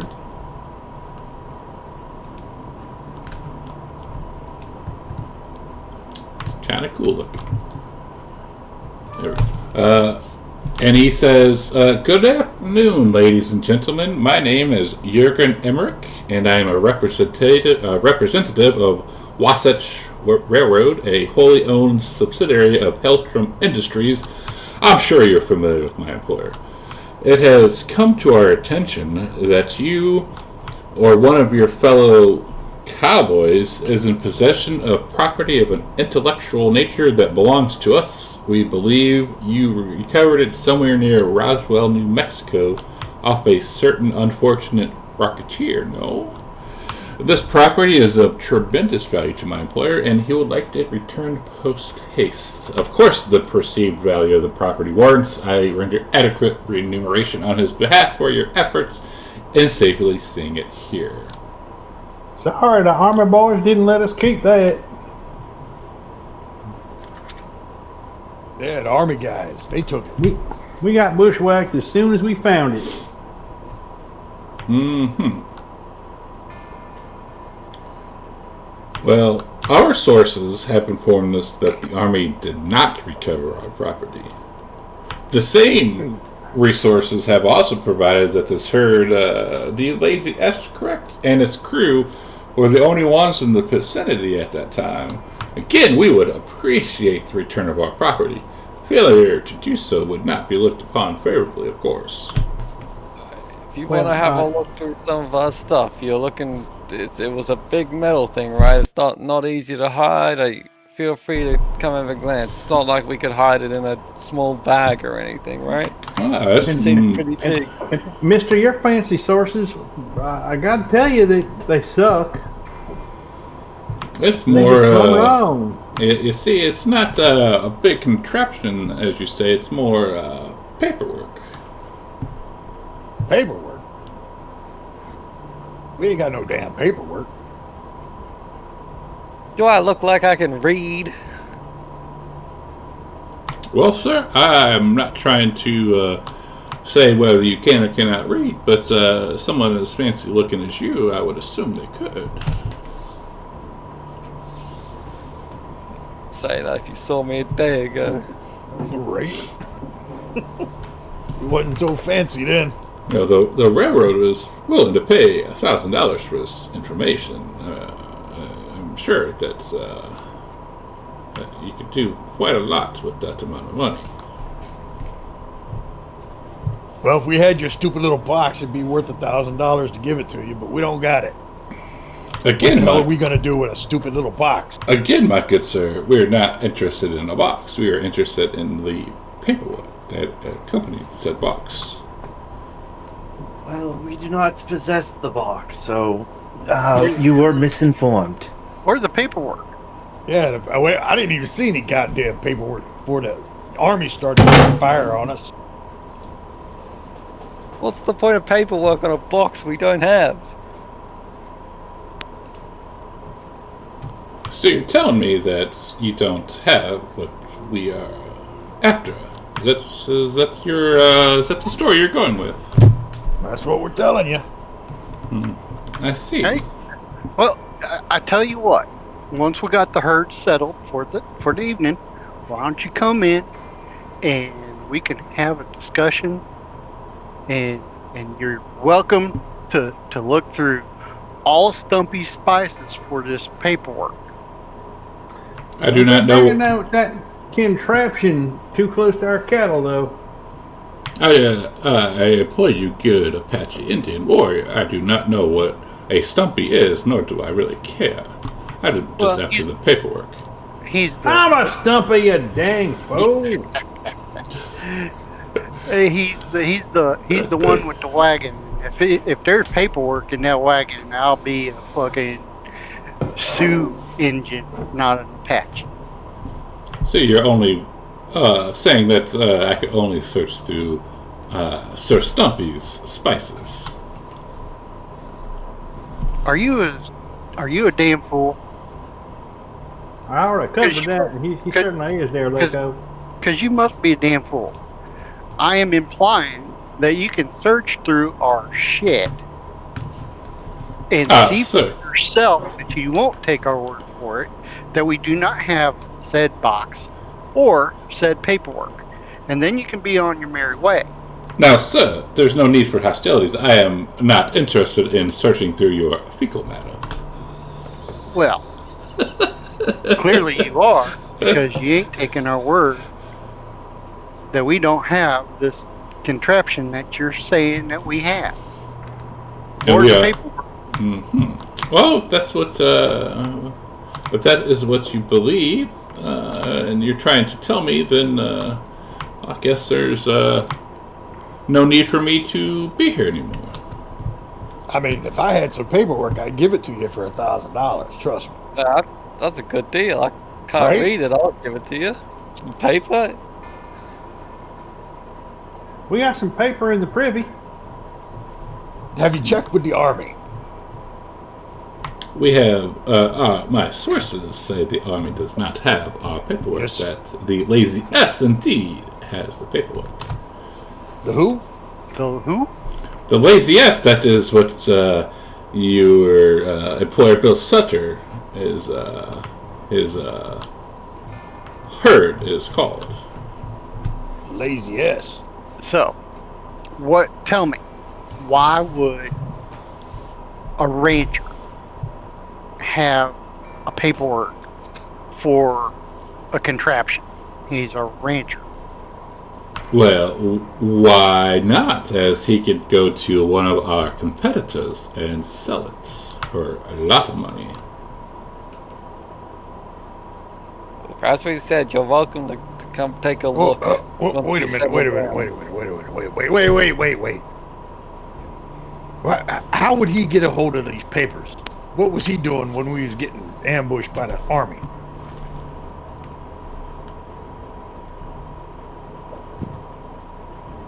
Now, you think he could have snuck in there, him and his daughter or whoever the hell he had with him, snatched up this paperwork while we was preoccupied with the army and they was preoccupied with us?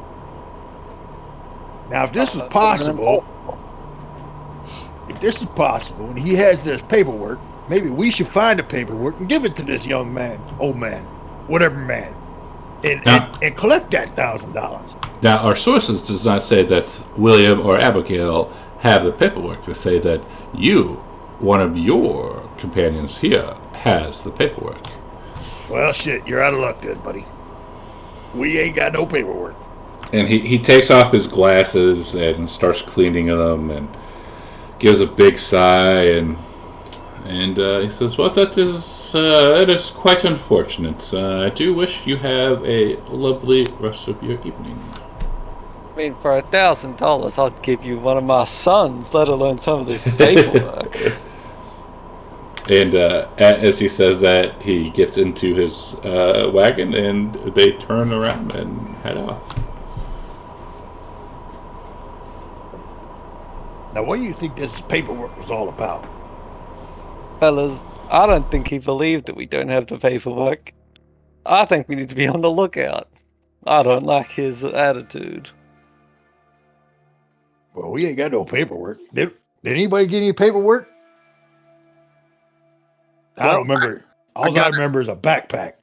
All I gotta say is, who's his source? Does this mean somebody inside the camp that is relaying information back to these guys? The source would have to be in the army. Otherwise he wouldn't know any. He wouldn't know that the army didn't have it. The original source would have to be, but not whoever's with us. Any of these new hands we hired could be someone that's working with them. Like maybe that questiony fella that never shuts his trap. I bet he's Want me one to of take them. care of him? You think he got the paperwork? I think he's after something. I think he's with these fellers. I think they think we got something. I think we should put that feller in the camp to the test.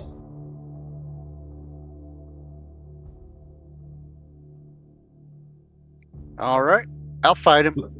Loco, it might be time for you to use that knife of yours on someone else's scalp instead of letting someone use it on you.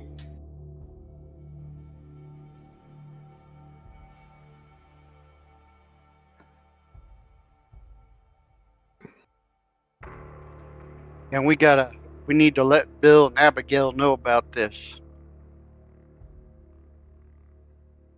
Yeah, let's return to the group.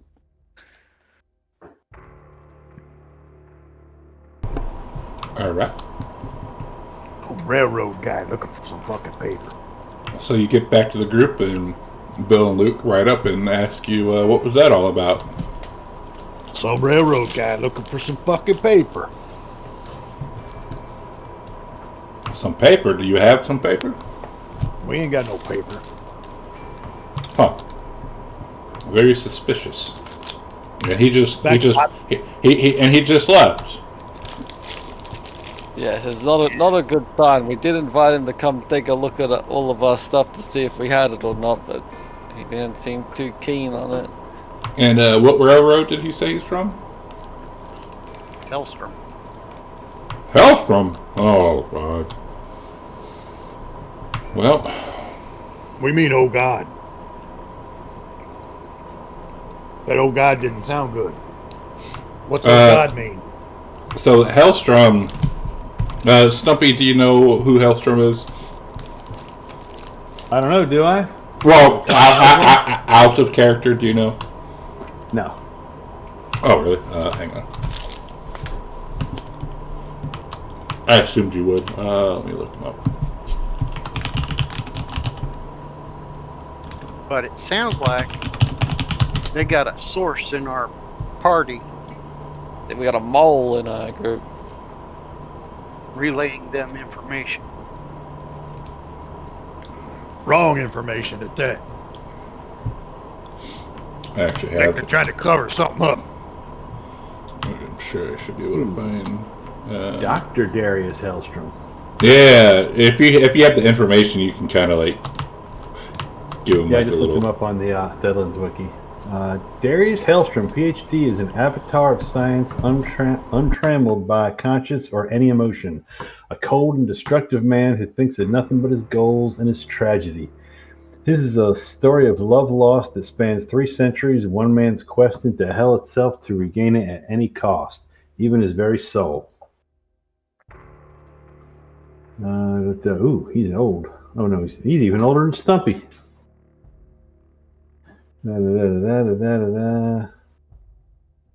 Hellstrom Industries, he's got all these companies. Hellstrom Industries and the Wasatch Railroad were created to fund his researches. I don't know what he's trying to research, though. And this guy you just encountered said he was a representative of Wasatch Railroad.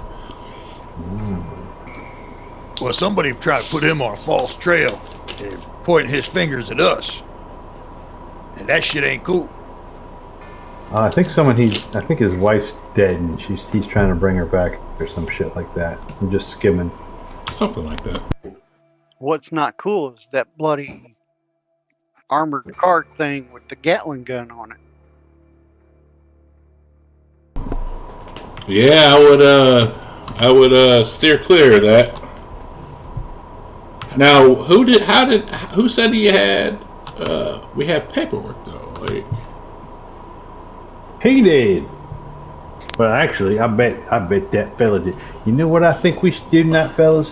I think tonight we should leave the chuck wagon unattended, but keep an eye on it. I bet that shifty question fella come around. the shifty questioning fellow who's a part of the posse. Oh, is he with us right now? I thought we were just talking to Bill. No, he's in the camp, but he's not with you. Like, yeah, exactly. okay. Yep. He says, "Well, if that guy is a spy, then we should take care of it now." We don't know if he's a spy. And we don't know we might be able to get some good information out of him. I say we stick loco on him. That was way back in Roswell. You think that guy followed us from Roswell? Hell no, I think they sent him up here to join us.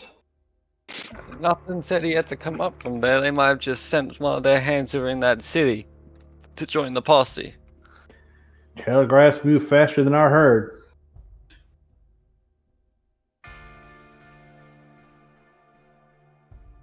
This If is he's with- true. If he's with Hellstrom and the railroad, well, heck, they got people everywhere.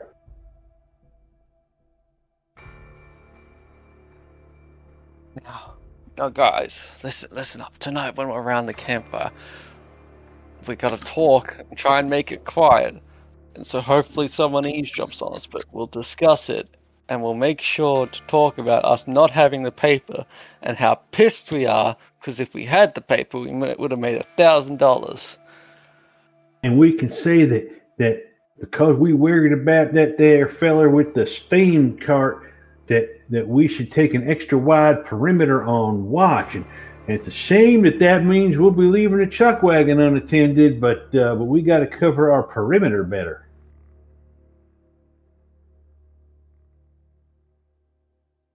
Yes, it's not a bad idea. Leave our stuff unattended.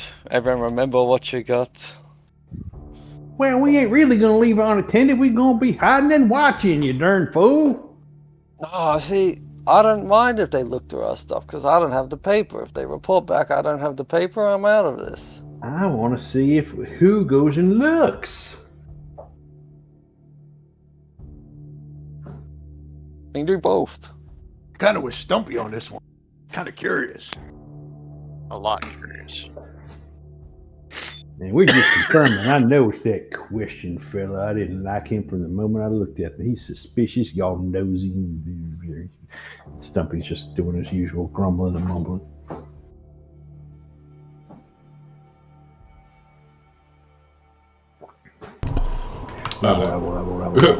Ramble. All right, so we can get to the nighttime, and come nighttime, you're setting up around campfire, and how are we going about this? We talked about how we wish we had the paper, because we would be $1,000 up. And then talked about how we need to set up an extra wide watch just in case he comes back, because we didn't like his vibe. All right, and you said you're hide nearby to watch our stuff. and you're saying unattended. And you said you left the chuck wagon unattended too? Yes. Yeah. All right. Everyone, give us a notice roll. Should we kind of leak out that we got the papers, and they're on the chuck wagon to see if anybody?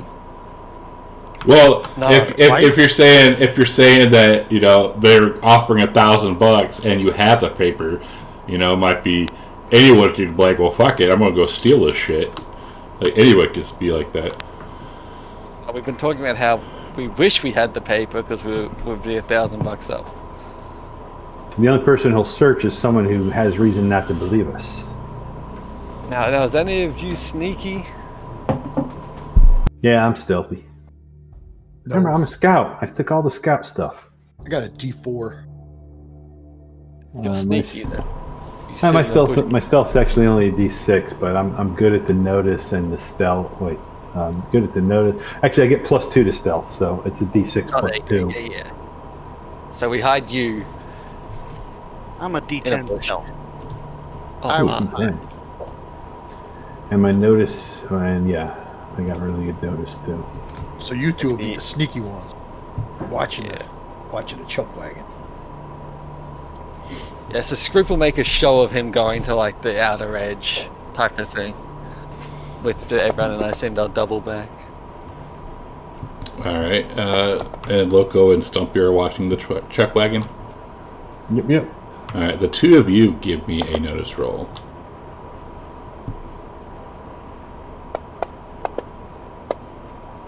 All right. Shit today. So both of you hear Guardy's kind of agitated, but you do hear some rustling around in the chuck wagon. Oh, Let's sneak up on it. I'm gonna sneak up on him. Me too. And okay, Weapon drawn, of course. nice. Oh shoot, I forgot to put my +2 on that. You're It's a good. 5. It's a 5. So as you're sneaking up, with his back turned towards you, is the questioning fella, and you see him. He has his back to you, and you see his hand like going, like kind of searching through things and going up to his mouth and back down, and up to his mouth and back down. I knew it! Get him, Loco! Get him! And he turns around really quick, and he has his mouth full of food, and like his mouth is like all around is covered in food, and he opens his mouth, and all this shit just falls out. I can explain. I hop up in the wagon and I toss him out. I'm sorry. I'm hungry. You don't have to throw me around like that. I'm just hungry. I draw on him. We thought you was doing something dirty, and we find you doing something even worse. Stealing our food. I'm hungry. I haven't eaten. This is the least I've eaten my whole life. I'm hungry. I'm sorry. You're gonna be eating shoe leather for the next week. Don't kill me. Well, how can I feed you shoe leather for a week if I kill you tonight, you darn fool? I'm sorry, Mr. Stumpy. Kill you next week. Drag him Fellas, up. we got him, I think. Yep. Sorta. Yep. Let's drag him over to Bill. Drag him into the center of camp.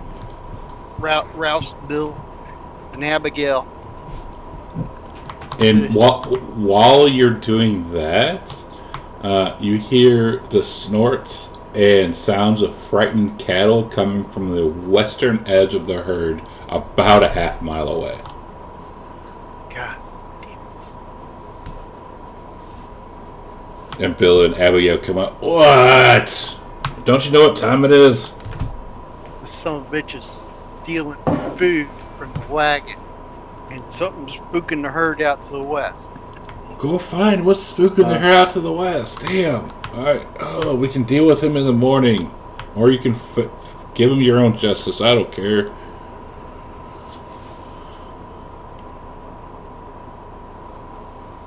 I look at him. If I see you in the wagon again, I will scalp you alive. As I screw away, I will go back into the wagon, I promise. Make an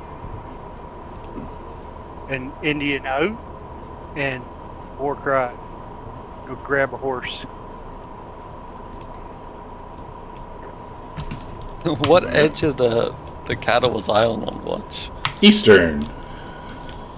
Do I hear like the commotion starting up on the other side? Yes.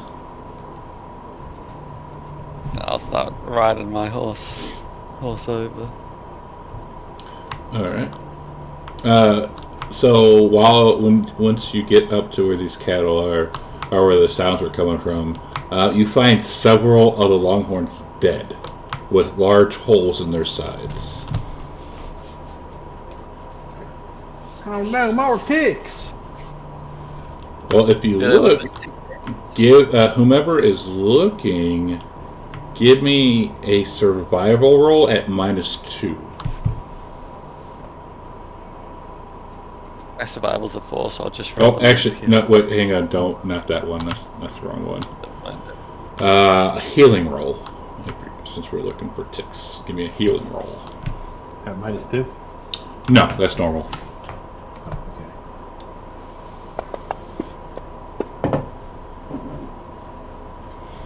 So Stumpy, unlike the wounds from the parasites, these appear to have been caused by trauma from the outside.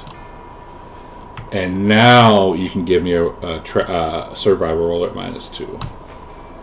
Alright, but I'm also +2 to survival, so. More than a wash. Alright, so you find small, heavy indentations in the dirt all around the dead cattle, larger and deeper than the ticks made. Fellas, this is something much bigger than them ticks, and it stuck them from the outside. How big are these holes? It does not. It just says, "Oh, how big are the holes?" And they are large. That's all it says. Who was meant to be on watch on this side? We had said for everyone to spread out for a larger watch tonight. Who was meant to be here? Probably have feather stuff in his face. Was it the questioning guy? Let's find out. I'm gonna say hi. It was. We gotta hang him. Nope. I'm going to be a scalp tonight. Well, a few moments later, another group of longhorns raises a ruckus not too far from your location. Let's head that way. As we head that way, I'll send one of like the idle guys in the camp out to the east side to go start the watch, like get people out there. And I'll also, as we're going to make a bit of a commotion, say there's something attacking the cattle. Everyone, positions around the cattle. So, when you rush over there, you find the animals being attacked by 3-foot-tall, 8-legged mechanical horrors. They do not take notice of you arriving. They are instead spraying Jessup acid at the longhorns. 8-legged mechanical what? Horrors, spiders, 8-legged spiders, basically. But they're, like steampunk spiders.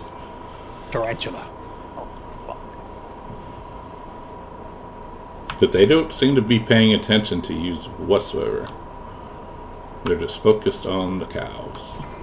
And if we shoot a gun, we reckon we'll scare the cows. I'm probably right. Well, would you rather scare the cows or let the cows get eaten? But like, I don't mean like the cows here. I mean like all of the cows. Probably, yeah.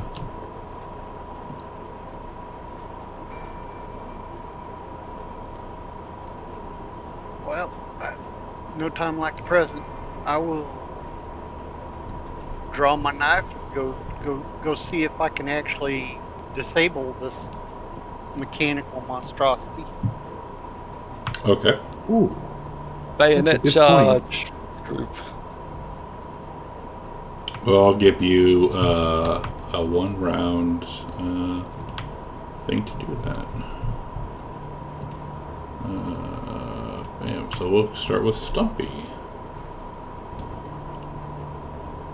Oh,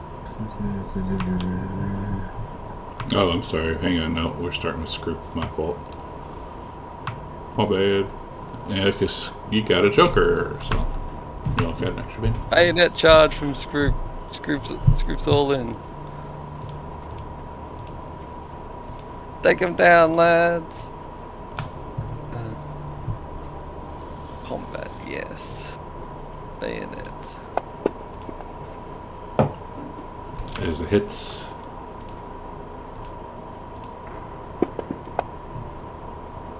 There's a wound. Charge, lads. No guns. Take him down with your melee weapons. Not sure. That's it, was group. Okay. Down arrow when you're done.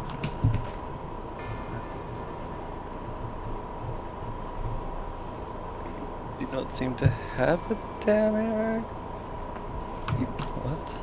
I think I can do it. Yeah, there we go. Stumps. Yeah, fighting isn't Stumpy's thing. Shoot her. I got a lot of things I can do in my inventory, but they're all loud.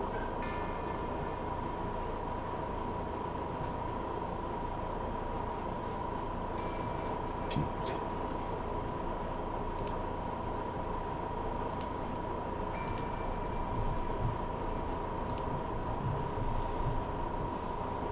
Well, I guess I don't have a whole lot of choice.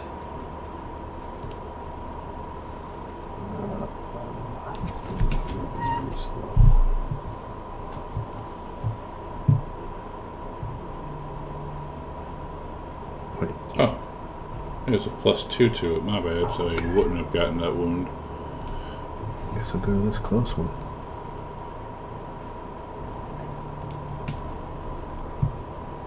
You know, make a feeble effort with my knife. Oh wait, I forgot to target it.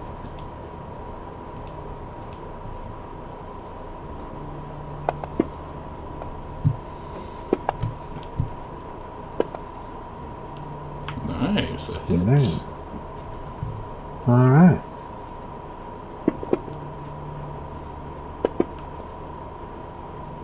You're shaking.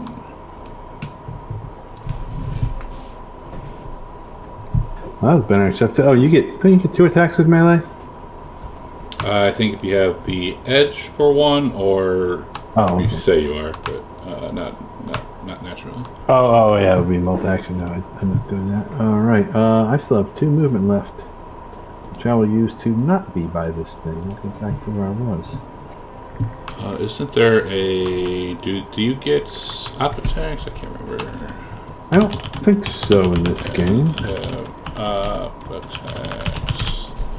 I didn't open my. Okay, Called so no, it's actions, called cheat first sheet.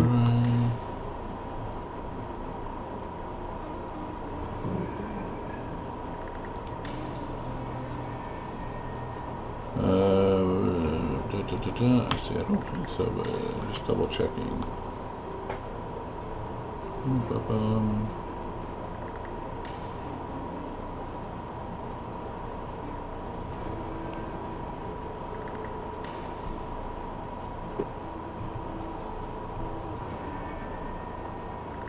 Of course, it doesn't.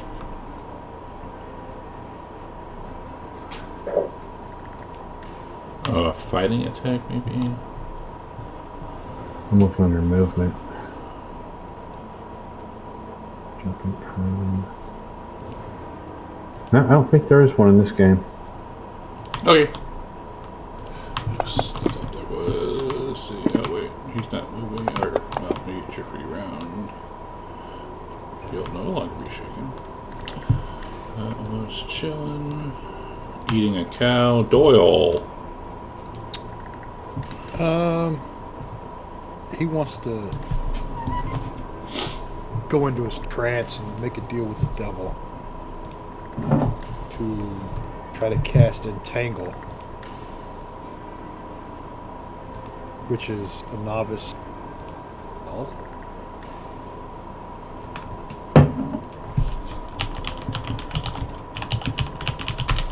If I can remember how to do the gambling part.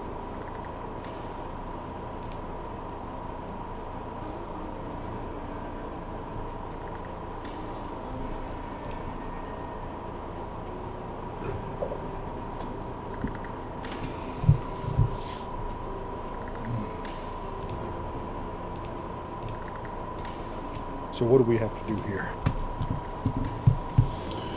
Deal with the devil. Let's find out. So I don't remember because you never used it. I used it one time. Like 6 months ago. Right. God,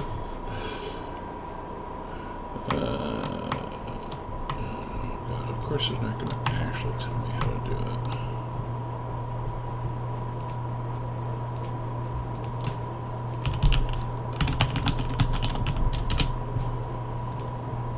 Of course I gotta. They don't tell me what I actually fucking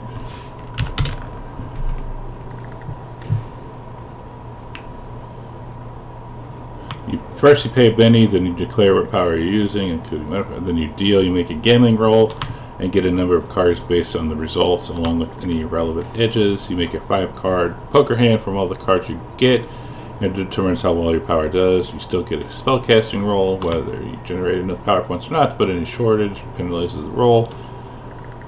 And even if you have them, you can't run your own power points in the casting. That's the gamble. Alright. Share that with me and I'll put it on my hotbar. It's on Google, so give me a second. Oh, Google. Yeah. That's right, that's what pulls up.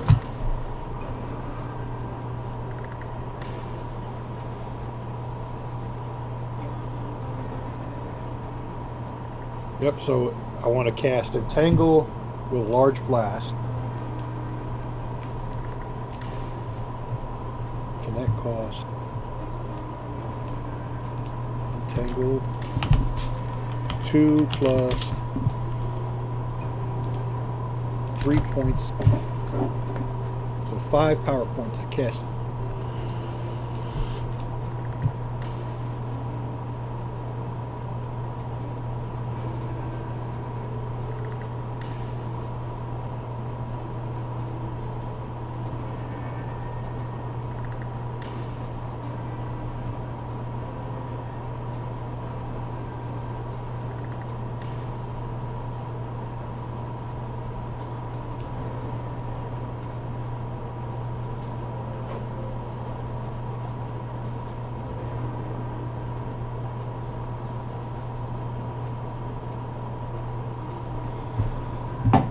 Yeah, I love how it's like not in the book.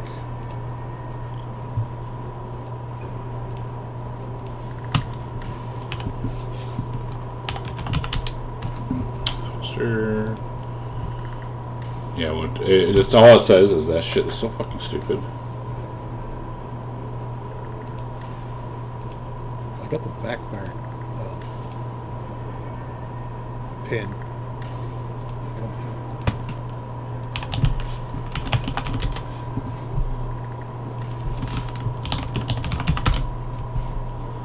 Yeah, I like how I'm looking it up in like both books, and of course it doesn't say shit about dealing with the devil. It's so stupid.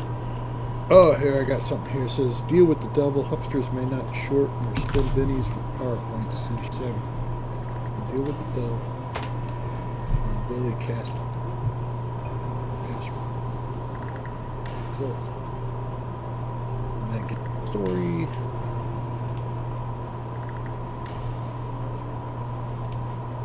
Dealing with the devil. Instead of casting a spell normally, a huckster can choose to engage in his Manitou directly.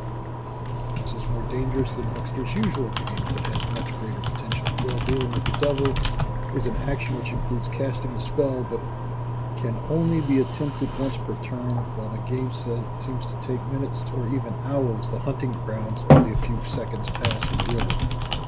There are two main reasons, but oh no, here we go. Second, ante up, spend a Benny. That's the cost of Manitou. So I just double click on a Benny, right? Use Yeah. my Benny. 2, choose a power. Tell the marshal which power your huckster is trying to cast, and total up the number of power points, which was 5. Gamble, make a gambling roll, then draw 5 cards plus 1 extra card for success, or make a gambling roll. So you get 1 extra card. So you get 6 cards. I don't know. What's an 8 get you? Well, what does it say? You get to draw 5 cards and an extra 1 for success, right? Yep. Then draw 5 cards. Make a gambling roll. Then draw 1, 5 cards 2, plus 1 3, extra 4, card for 5, success, 6. or 2 with a raise. No cheating on this roll. It may go. The Manitou is watching. Failure simply means you get no additional cards. Failure means you get no additional. After the spell is resolved, the marshal rolls on the huckster backfired. So I get 6 cards, right? Yeah, and share with you. Okay, those 6. Okay, make a poker hand. Put together the best poker hand from the card you drew, and consult with the dealing with the devil table. Consult the dealing with devil table. Wait, isn't an 8 a raise? Jokers are wild cards that can be used as any other card, and you get your ante. Oh, I get my ante back. I get my Benny back for the Joker. And where are you seeing? Can you link this to me wherever you're seeing it? How do I do? Is it in the game? Yeah. What book? What book? I'll put it in the chat here. What Only book's it records in? you own can be shared. What book? What book is it in?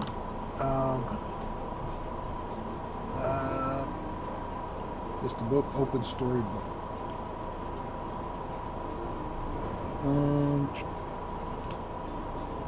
Deadlands, the Weird West. Under Huxley. And it's about midway down the page, playing a huckster, dealing with the devil.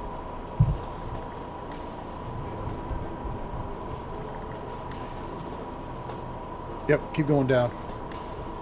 Down, down, down, down. Go down. Down. The instructions for that are further down. Dealing with the devil. Right.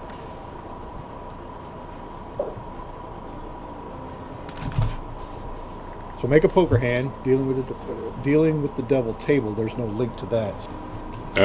You should have. Oh, is it down? It's down further. Oh yeah, what I just sent you, right? It should be that one.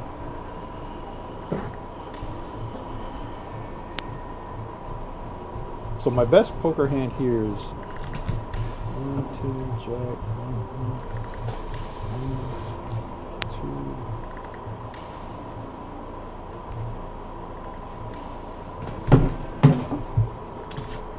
2. So with the isn't 8 a raise? 2, 3, 5. Yeah, I got 6 cards.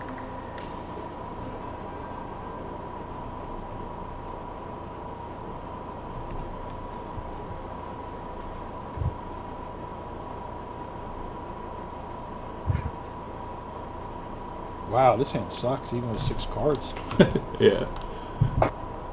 Looks like a pair of kings is best. That's what I was thinking too. Yeah, 1, 2, 3 diamonds, 3 spades, 2 heart, no straight, pair of kings. You can do a pair of jacks or a pair of 7. No. So a pair of kings, so that gives you 3 power points. Well, no, if you go jacks are better, pair of jacks are better, so 4 power points. Okay. Poker hand. Okay. I get my ante back though. You only use power points granted by the hand, not your pool when dealing with power points. Subtract however many points you come short from the spell casting roll. Sorry, stream. game is over. So how many points for a pair? For 3 power points? 4 power points, because its checks are better. 4, so I'm 1 short. Oh yeah, because you can't use your pool. That's right. That's Right. why they call it gambling. If you don't get enough power points, subtract however many points you came up short, which is 1, from the spellcasting roll. Okay. And the next step. The game isn't over yet. Cast a spell. Now you make a spellcasting roll at -2 for each rank the power is above your current rank, if any, and -1 for each power point you came up short in the last step. So it's a -1 because it's a novice power. If the hand gave you more power points than you needed, you may add them to your spell. Okay, so now I do a spellcasting roll. With -1. -1. Let me put that with the modifier box. 1 crit fail. Power. What do I roll? Just a D. I guess it's any power because they're all D12, right? Well, yeah, it's an actual spellcasting roll. Like you have you have a spellcasting, right? Oh, do I have? Where's the main trait? What am I doing? What am I doing? Spellcast. Oh, there it is. 3 and Add 8. -1. Add a -1 to a 7. 7. So I needed a 5, so I still cast it. Cool. Right? If the power was successful, to resolve its effect as usual. Alright, so it's a large blast.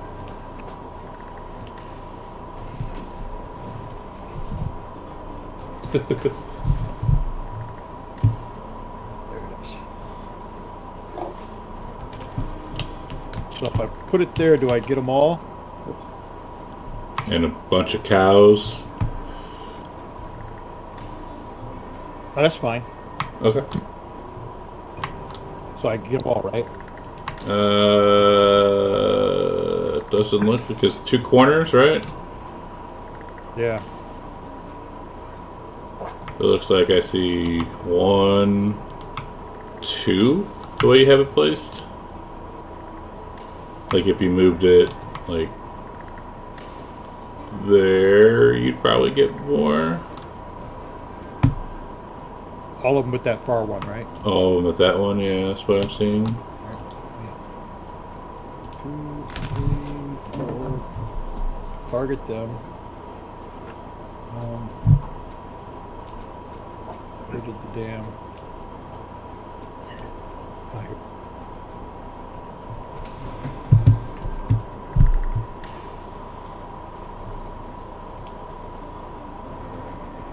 They're all...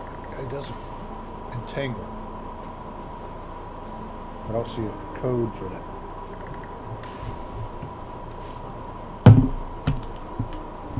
I see the effects. Oh, here we are. Down at the bottom. Bound.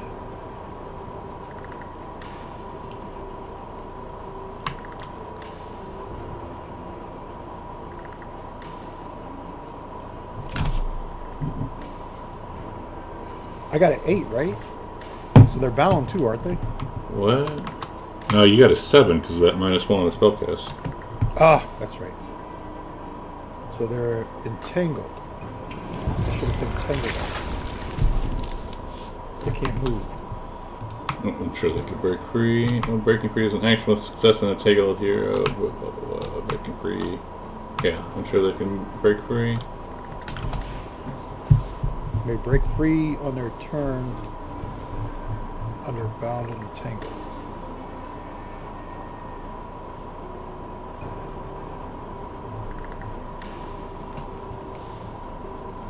Victim can move, can't move, and is vulnerable as long as he remains so. So they're all vulnerable. Breaking free is an action. Entangled creature free. One particular entangled the ground with non-character proves to entangle successfully. Free from foe.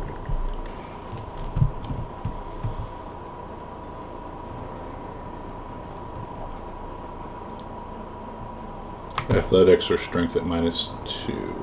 because it's not a foe. It's like a device, like a web, Right. net, whatever. Yeah, it's, Or the entangle power. Yeah, as an action using athletics or strength at -2.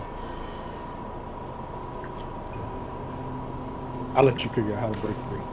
But as an effect, you see these like spiritual hands come up from underneath the ground and grapple each leg of each of these creatures. So they got 8 legs, so 8 hands under each creature come up and just grab a hold of their legs. And then that'll be his turn.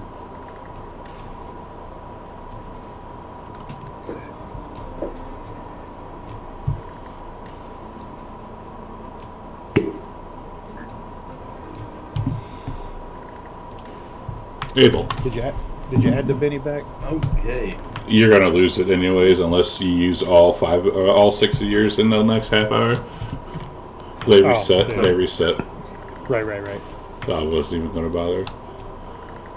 Okay, seeing what's going on here, Abel is going to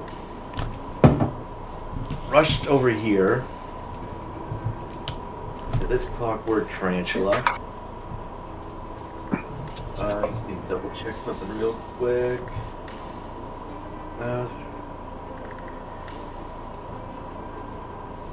Okay, as a free action, he's going to slip into his drunken style, and he's going to use his first strike ability to take a swing at this thing with his saber. Doyle, did you say they were all vulnerable? Yes, they're all. Well, not all of them. The one that didn't get Well, I mean, Tarantula 3 is yeah, not. the But close the other ones. 4 are. Yeah. Because vulnerable Okay, means so what's that? +2 to all attacks. Yeah, Okay. you surely apply vulnerable to him. Already did. Thank you. Oh, already did? Oh, Okay. So he'll take first swing with his saber. Hit. Hit.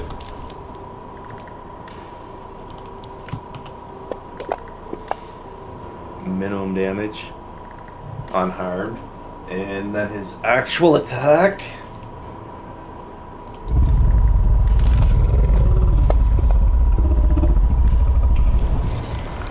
The raise. It's not auto-applying the +2, by the way. Oh, that was... Holy crap, these things are tough. So he just... His saber just clangs off its metal hide twice. And suddenly Abel is kind of regretting his decisions right now. That'll be his turn. Actually, I think it is because if you look, it says entangle +2, bound +2. Bound is the. Actually, His die shows a 9, and his total shows a 9 on his attack. parry is 6. Bound equals 13. No, it says 13 on the attack. Yeah, It's after the dice. If it's you look after in the dice. Yeah, if you you see the entangle +2, bound +2, which I don't even think it should have a +4. Oh god, I hate this stupid shit sometimes. I'm talking about his die roll in the chat.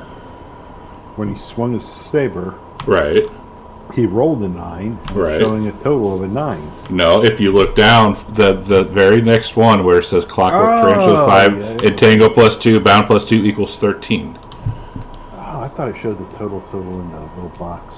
Hang on a second before anyone does anything else. Let me look at this stupid power again, because I don't think it should have a +4.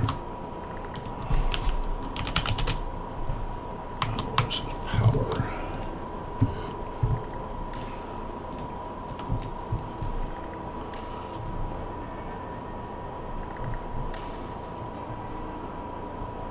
Yeah, it should just be a +2.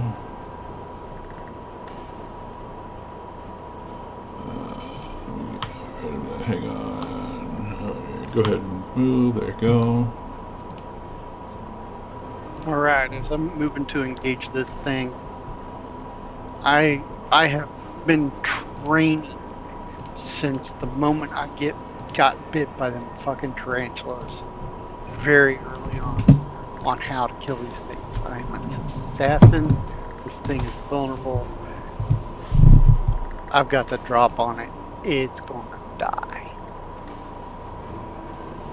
And what you miss.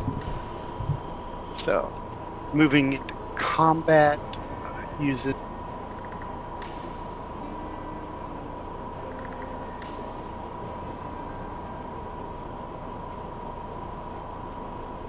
Better target this thing first. So,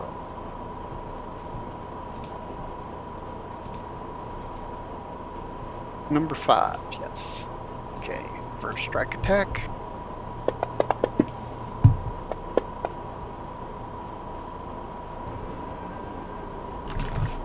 Now the assassin should add 2 to the damage.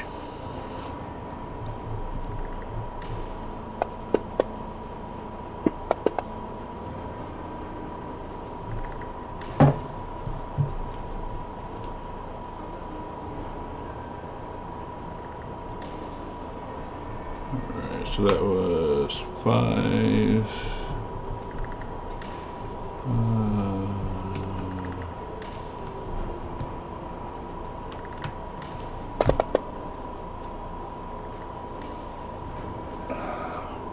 Okay. And now for the other 2 attacks.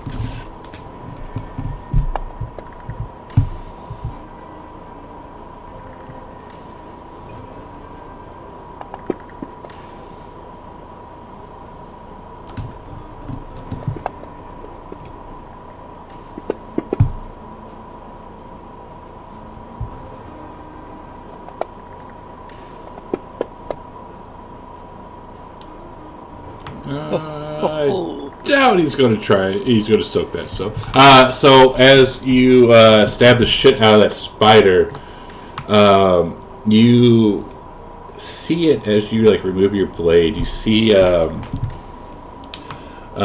it's where its brain is, kind of releasing some like green acid like into its brain case as it goes limp. Ow! I let out an Apache war cry. That was nasty. And I didn't You weren't see wrong about where it training. applied an extra 2 damage to anything. For the assassin. Do you have coding for said assassin? Couldn't tell you. If it's not on the chart. I doubt it then, because I couldn't tell you either. All I know is that it's an edge.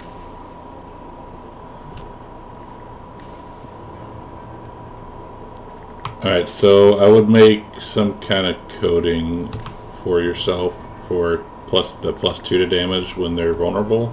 Just like, or make like an extra attack just for that specifically. Okay.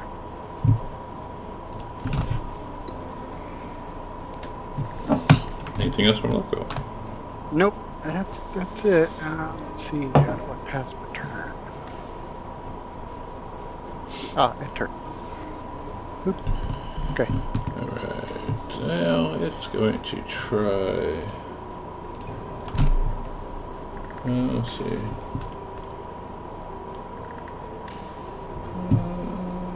It's 2. Do 1 second.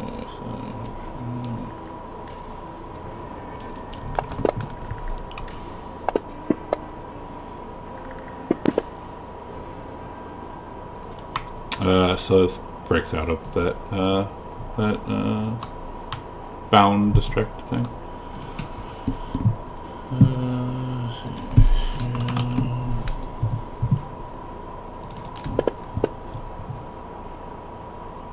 Does not. Top of the round. All right, so this spider. And Caesar, that this thing goes away, right? It just hits them and then disappears. Yeah, the tangles are around him. You can take that blast away. Yeah. Let me see if I can lead it. Alright, so.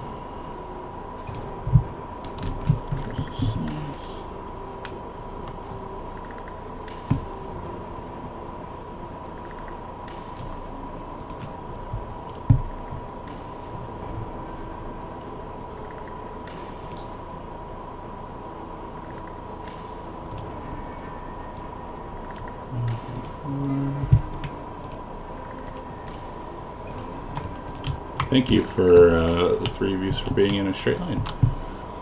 As it's going to use its acid sprayer. And try to spray all bees with acid.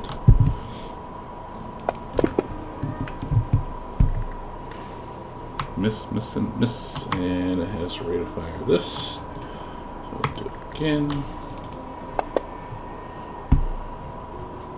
Miss, miss, and miss. Cool. Stumpy.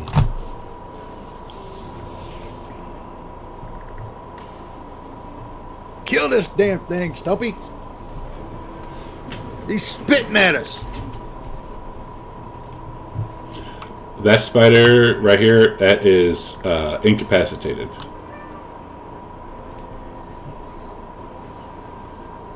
For what it's worth. He's dead? I didn't say he was dead, I said he's incapacitated. Kill him.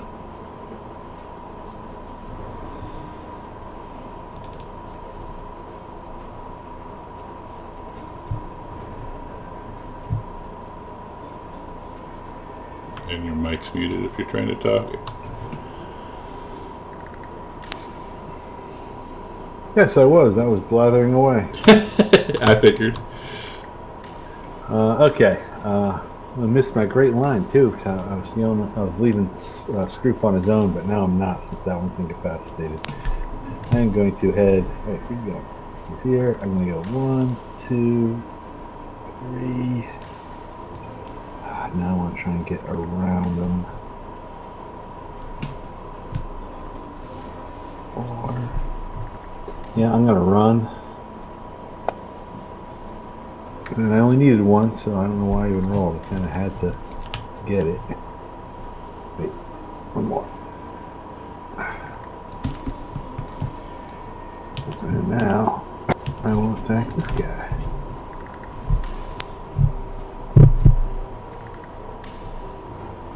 And I don't recall. Did you hit this one, Scroop, when you attacked it before? Yep. I got Okay. good. Got him in one of its eyes. Oh yeah, in that case I'm gonna make a wild attack. Give myself a +2. Since I suck at melee. Oh, I don't suck so bad this turn. I shouldn't have gone wild. That's a raise, isn't it? Or maybe it isn't. Damage.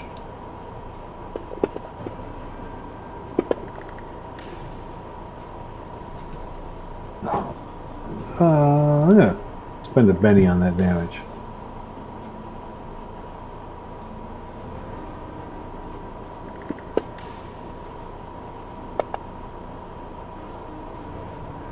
At least I got shaken out of it.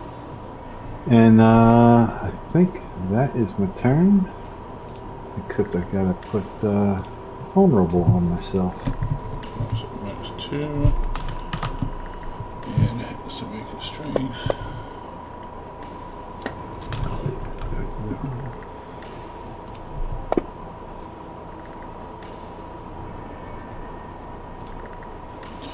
Alright, well, it didn't appreciate that from you, Stumpy, so it's going to bite you.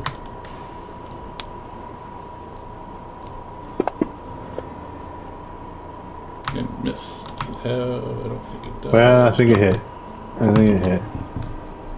I didn't apply vulnerable to Oh, myself correctly. so it had a +2 on that, right?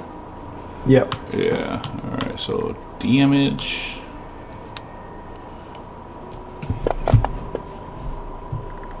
Doesn't matter. Doyle. Doyle is going to. Now, I got a question here. I got ammo whammy. More Is it powers. Yeah. But it powers my guns. Is that like. Do I have to cast that and then wait for my next turn to take a shot, or is that simultaneous?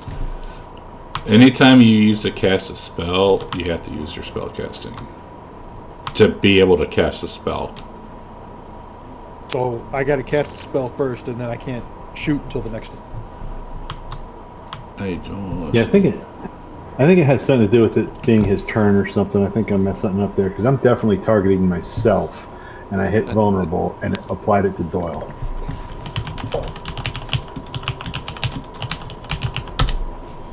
Don't want to scare the cattle, Doyle. I don't know how to take it off either. So if you could take that off, please. I don't know how to get it on myself.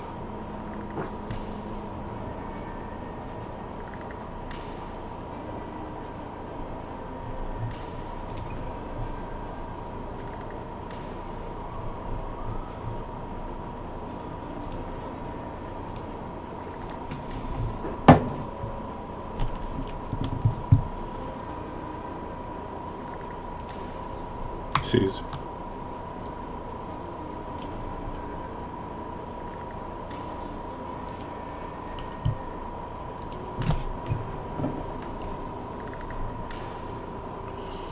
So I'm gonna cast it, and it lasts for 5 rounds.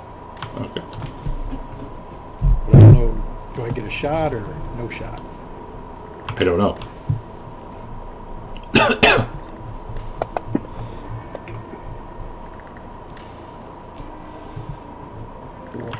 Is that because I don't know, dude. What's that? I don't know. Like I try to look things up, and it just I know it doesn't say in the thing. Yeah. It says power points are 4, the range itself, duration 5. The power can only be used on a huckster with a hex slinger edge. Arcane runes on the barrel of the hex gun trigger various powers to the bullet inside, giving them extra punch. Oh, see, you cannot cast a power and then make a separate physical attack in the same action as Savage Worlds. Alright, so then I just have to wait for my next turn. Yeah, End turn. it's weird. Did I get a raise? No. Scoop. Well, as I'm finding this thing and seeing Doyle's gun light up, I'll be like, Doyle, we said no guns, remember? We don't want to scare the rest of the cattle. No point of it if all the cattle run away. And then I'm gonna... the one next to me, is it still bound? It is alive. It never went down. But it... No, bound. Oh no, Like, yeah, no, the hands on it? it broke free of it. Okay, then I'll just attack once with my bayonet.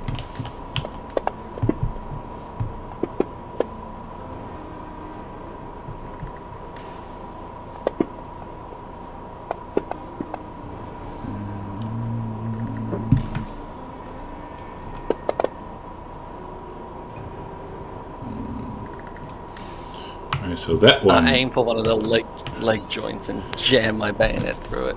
So that one goes incapacitated, and as you're doing that, you see that its brain, little brain head area, starts filling with green gaseous liquid. I know that doesn't make sense, gaseous and liquid, but that's what it is. I'll say, Stumpy, stick to the back, they seem pretty strong. And I'll use my movement to move down and start ganging up on this one with Abel and Loco.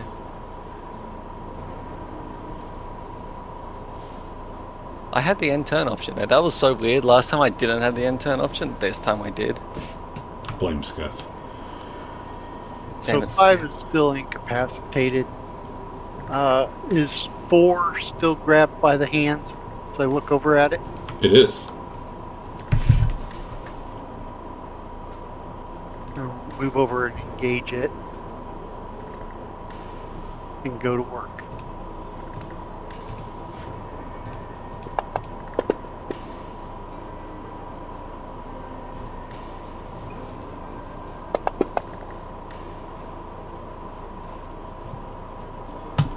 And now the other 2 attacks.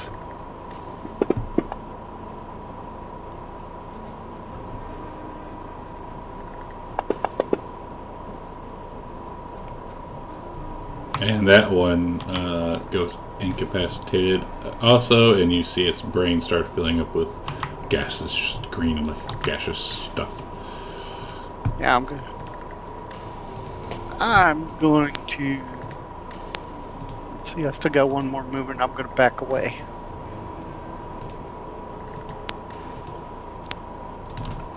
And I will call that my turn.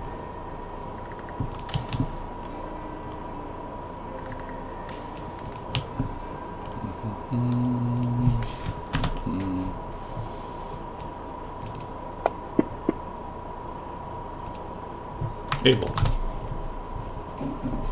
Okay, seeing that 5 is incapacitated, he will attack 3 with his saber, hoping for better outcome. Hit.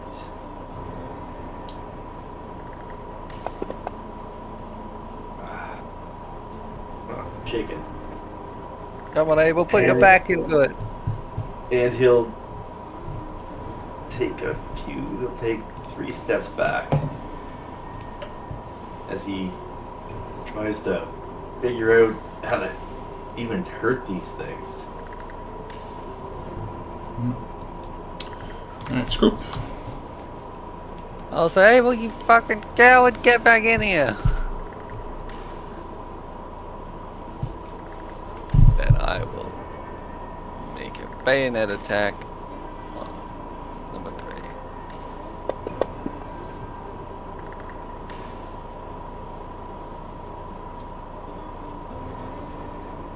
So get your ass in here, Ava. We're not done with this one. And I'll hold the line. He will drunkenly saunter back in towards 5, using first strike. Let me actually double check that to make sure I'm not misusing it or abusing it. Once per round, as long as he's not shaken or stunned, the hero gets a free fighting attack against the foe immediately after he moves into reach. That's very apt for abuse. Any words from you, DM? It is very apt for abuse because 2 of you have it. Yeah. And 2 of you are using it like that. Go ahead. No, go ahead. Do you want to nerf it any? No, go ahead. Okay. Because if I do it to you, then I'd have to do it to Loco also. Okay. Well, I think it's because melee's meant to be a bit more risky, right? Because you're running in, so it makes sense they would get. Yeah, we gotta run through like if we were facing off with that Gatling gun. Crap. That sucked. Okay, and now for the real attack.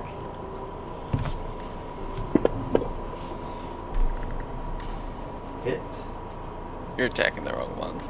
That's okay. Am I? No, that's the one. Number 5 is the one I want to attack. You want to attack number 3? No, isn't 5? Is it 5 is incapacitated. Yeah. So wrong one, but still same outcome. No, because that would have had a plus. It would have just been a normal attack. So. But okay, yeah, so what would that be? It would have been a 3. Oh, no, that would have been a 5. No, never mind. It would have been a 5. Parry 6. Oh no, it would have missed. So, roll damage or? No, that one missed. Oh, that one. So they both missed. God damn it. Okay. It's a Benny. Yeah, I'll burn a Benny. Reroll. Nice. There we go.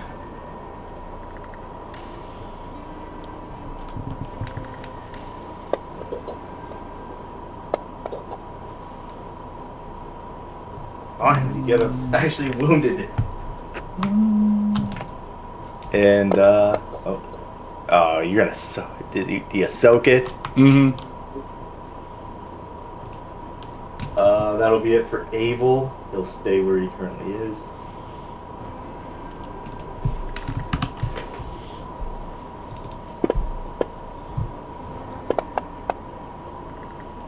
That boy breaks out.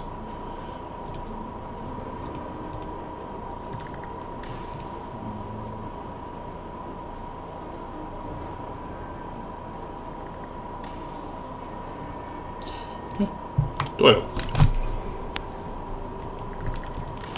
All right. Who was it told me I can't fire a gun? Scroop. Damn it, Scroop. I really want to use that power. I mean, you have the power active. Right. But he said I did shoot. He doesn't want anybody shooting a gun. I mean, think of it like it's not populated around here, but picture you're in a herd of 2,000 cattle. Do you actually want to start shooting guns? I didn't know that. I said that So when yeah, these spiders were eating these things. I just don't have. I think I'm just not going to put 2,000 pictures of cattle on here.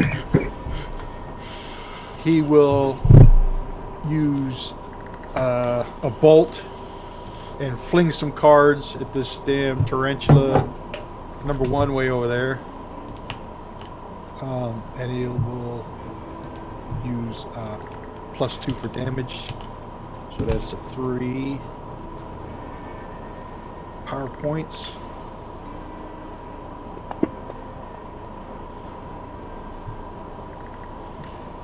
Oh, I guess that hits. Yeah. And I get an extra damage die, so I'll click that once. Okay. And then that will be his turn. Stumpy. Alright, Stumpy is going to back down here behind the other fellas. And I'm going to do the defend action, although I haven't been able to find a way to apply it. What's that do? It gives me a +4 to my parry. Nice.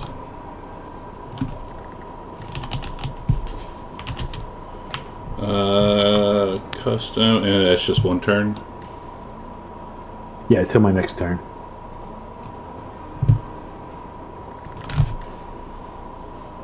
Okay, there it is.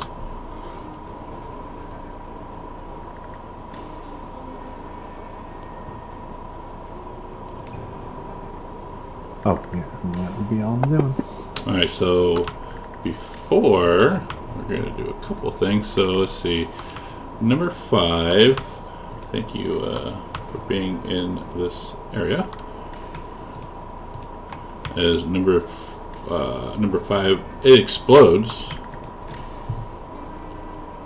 Damn it. It'll be safer over here! Yes, it will. As it explodes, let's see here. I have to use this stupid thing. They can cover behind Abel. It doesn't matter.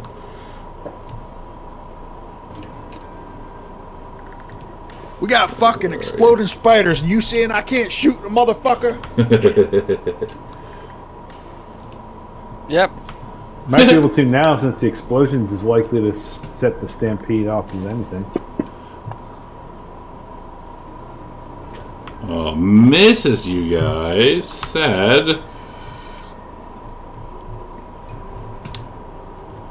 Let me remove this.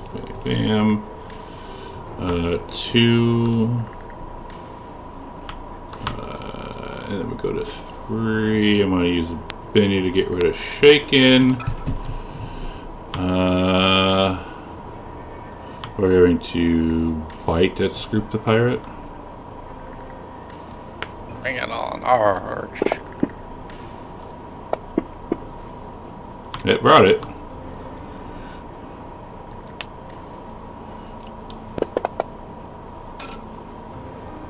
Unharmed.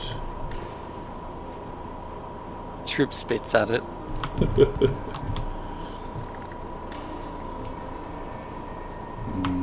Loco. Oh, so that thing exploded. That means that that one's going to explode. So I'm going to move over here and I'm going to come up behind it, targeting number 3. I'm going to do my free first strike.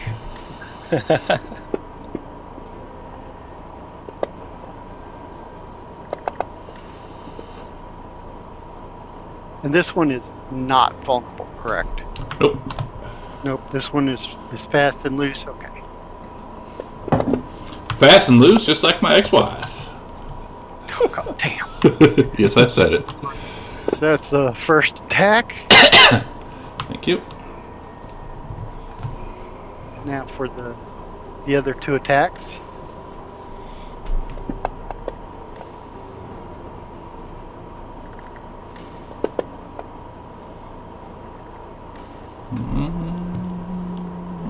Yeah, hang on.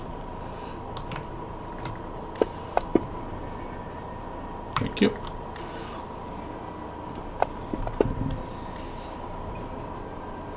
Yeah, it can be shaken, why not? All right. That shall be my turn. As I go to work on whacking this thing with my Bowie knives. Alright, let's bite at Scroop again.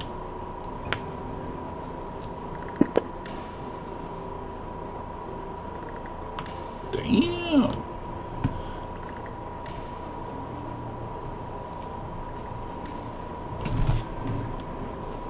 Well, having seen how big the explosion, little puff on that one was, looking up to his north and seeing that the one that he killed was quite close, Scoop is gonna step down here and say, "Loco, you're one crazy Indian. I wouldn't have got that close to the one up to the north that's about to explode, but you do you."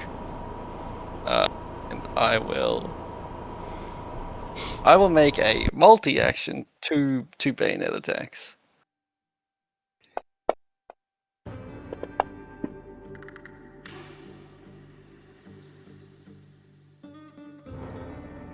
First to hit.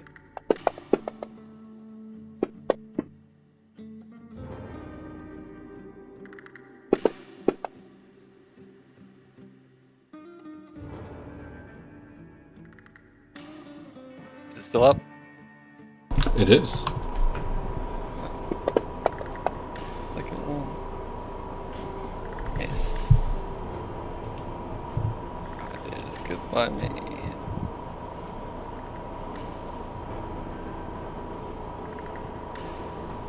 Let's go. Hey, Abel is going to take a swing.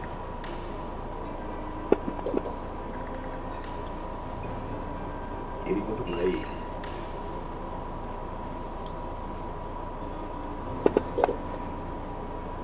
Almost had the 10 too. Oh, another 6. Oh! Almost another one. And that one is incapacitated, and you see its brain start filling up with green goo liquid thing. Seeing it starting to fill up with that, he is going to stammer backwards, getting out of the way of the blast radius. And he'll pass his turn.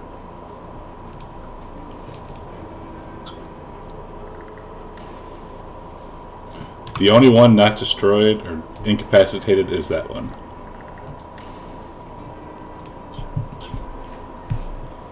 Loco. So number 1. Number 1. All right. Move over to here. On target 2. Targeting number 1. So 2 weeks is the 15th. And Yeah, 15th. he is shaken, not vulnerable. So that is a distinct difference. Alright, free attack. With the Bowie knives. Now the other 2 attacks.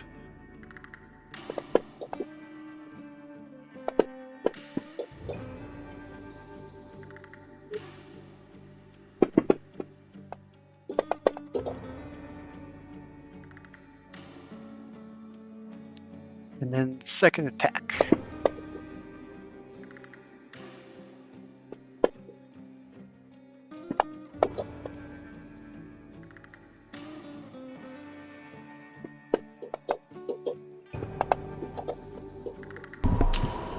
Also incapacitated.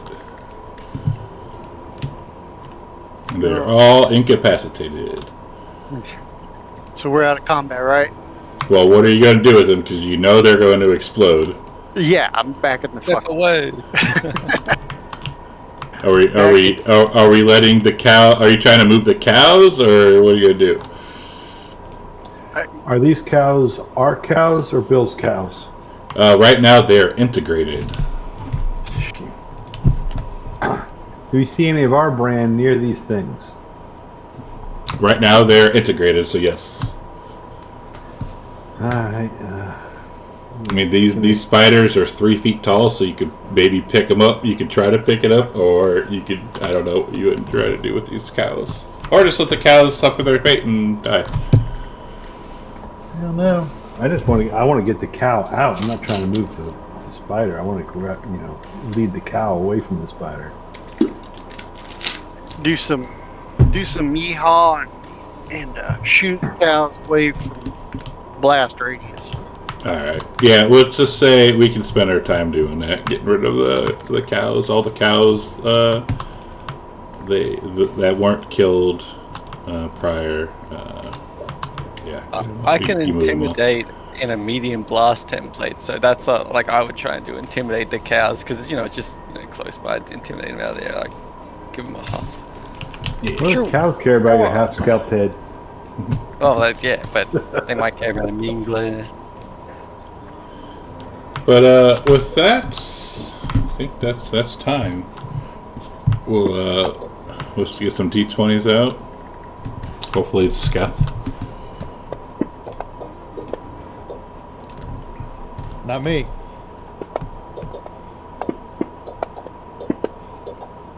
Nope, probably Stumpy.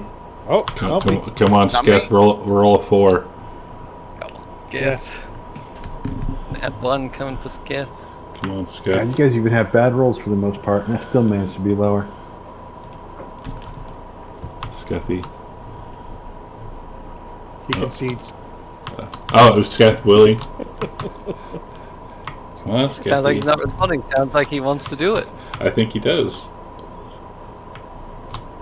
Because I saw him light up. He's probably got to jump out and jump back in again. Microphone issue. All he has to do is roll a D20.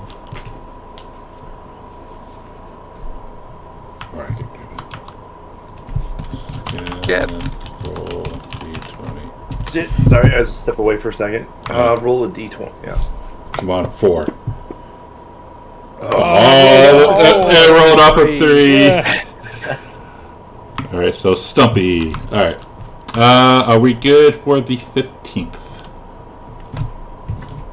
Should be. Yep. Should be. I think I should be good with the team. Because that is not close to the American Thanksgiving at all. So, alright, so the 15th. Alright. What about the 29th? That is Thanksgiving weekend. Or like the I'll be Saturday home. after. Oh, alright. That doesn't affect me any. I know it doesn't I affect host. 2 of you. 2 of you, it doesn't affect 2 of you, so. I have no life. I'll be good. Alright. Yeah. Cool. So yeah, we'll be back on the 15th then. No? Sounds good. Alright. All right. Now tomorrow we get to kill Evan. I mean, what? Oh, already?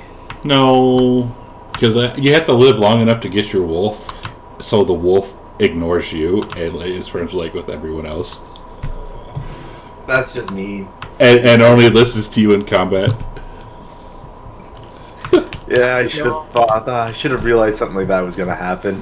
I would never. Yes, I would. But alright, you're done. Alright, thanks for hanging out, Thanks for the stream. session. Yeah, it was fun. Yeah. And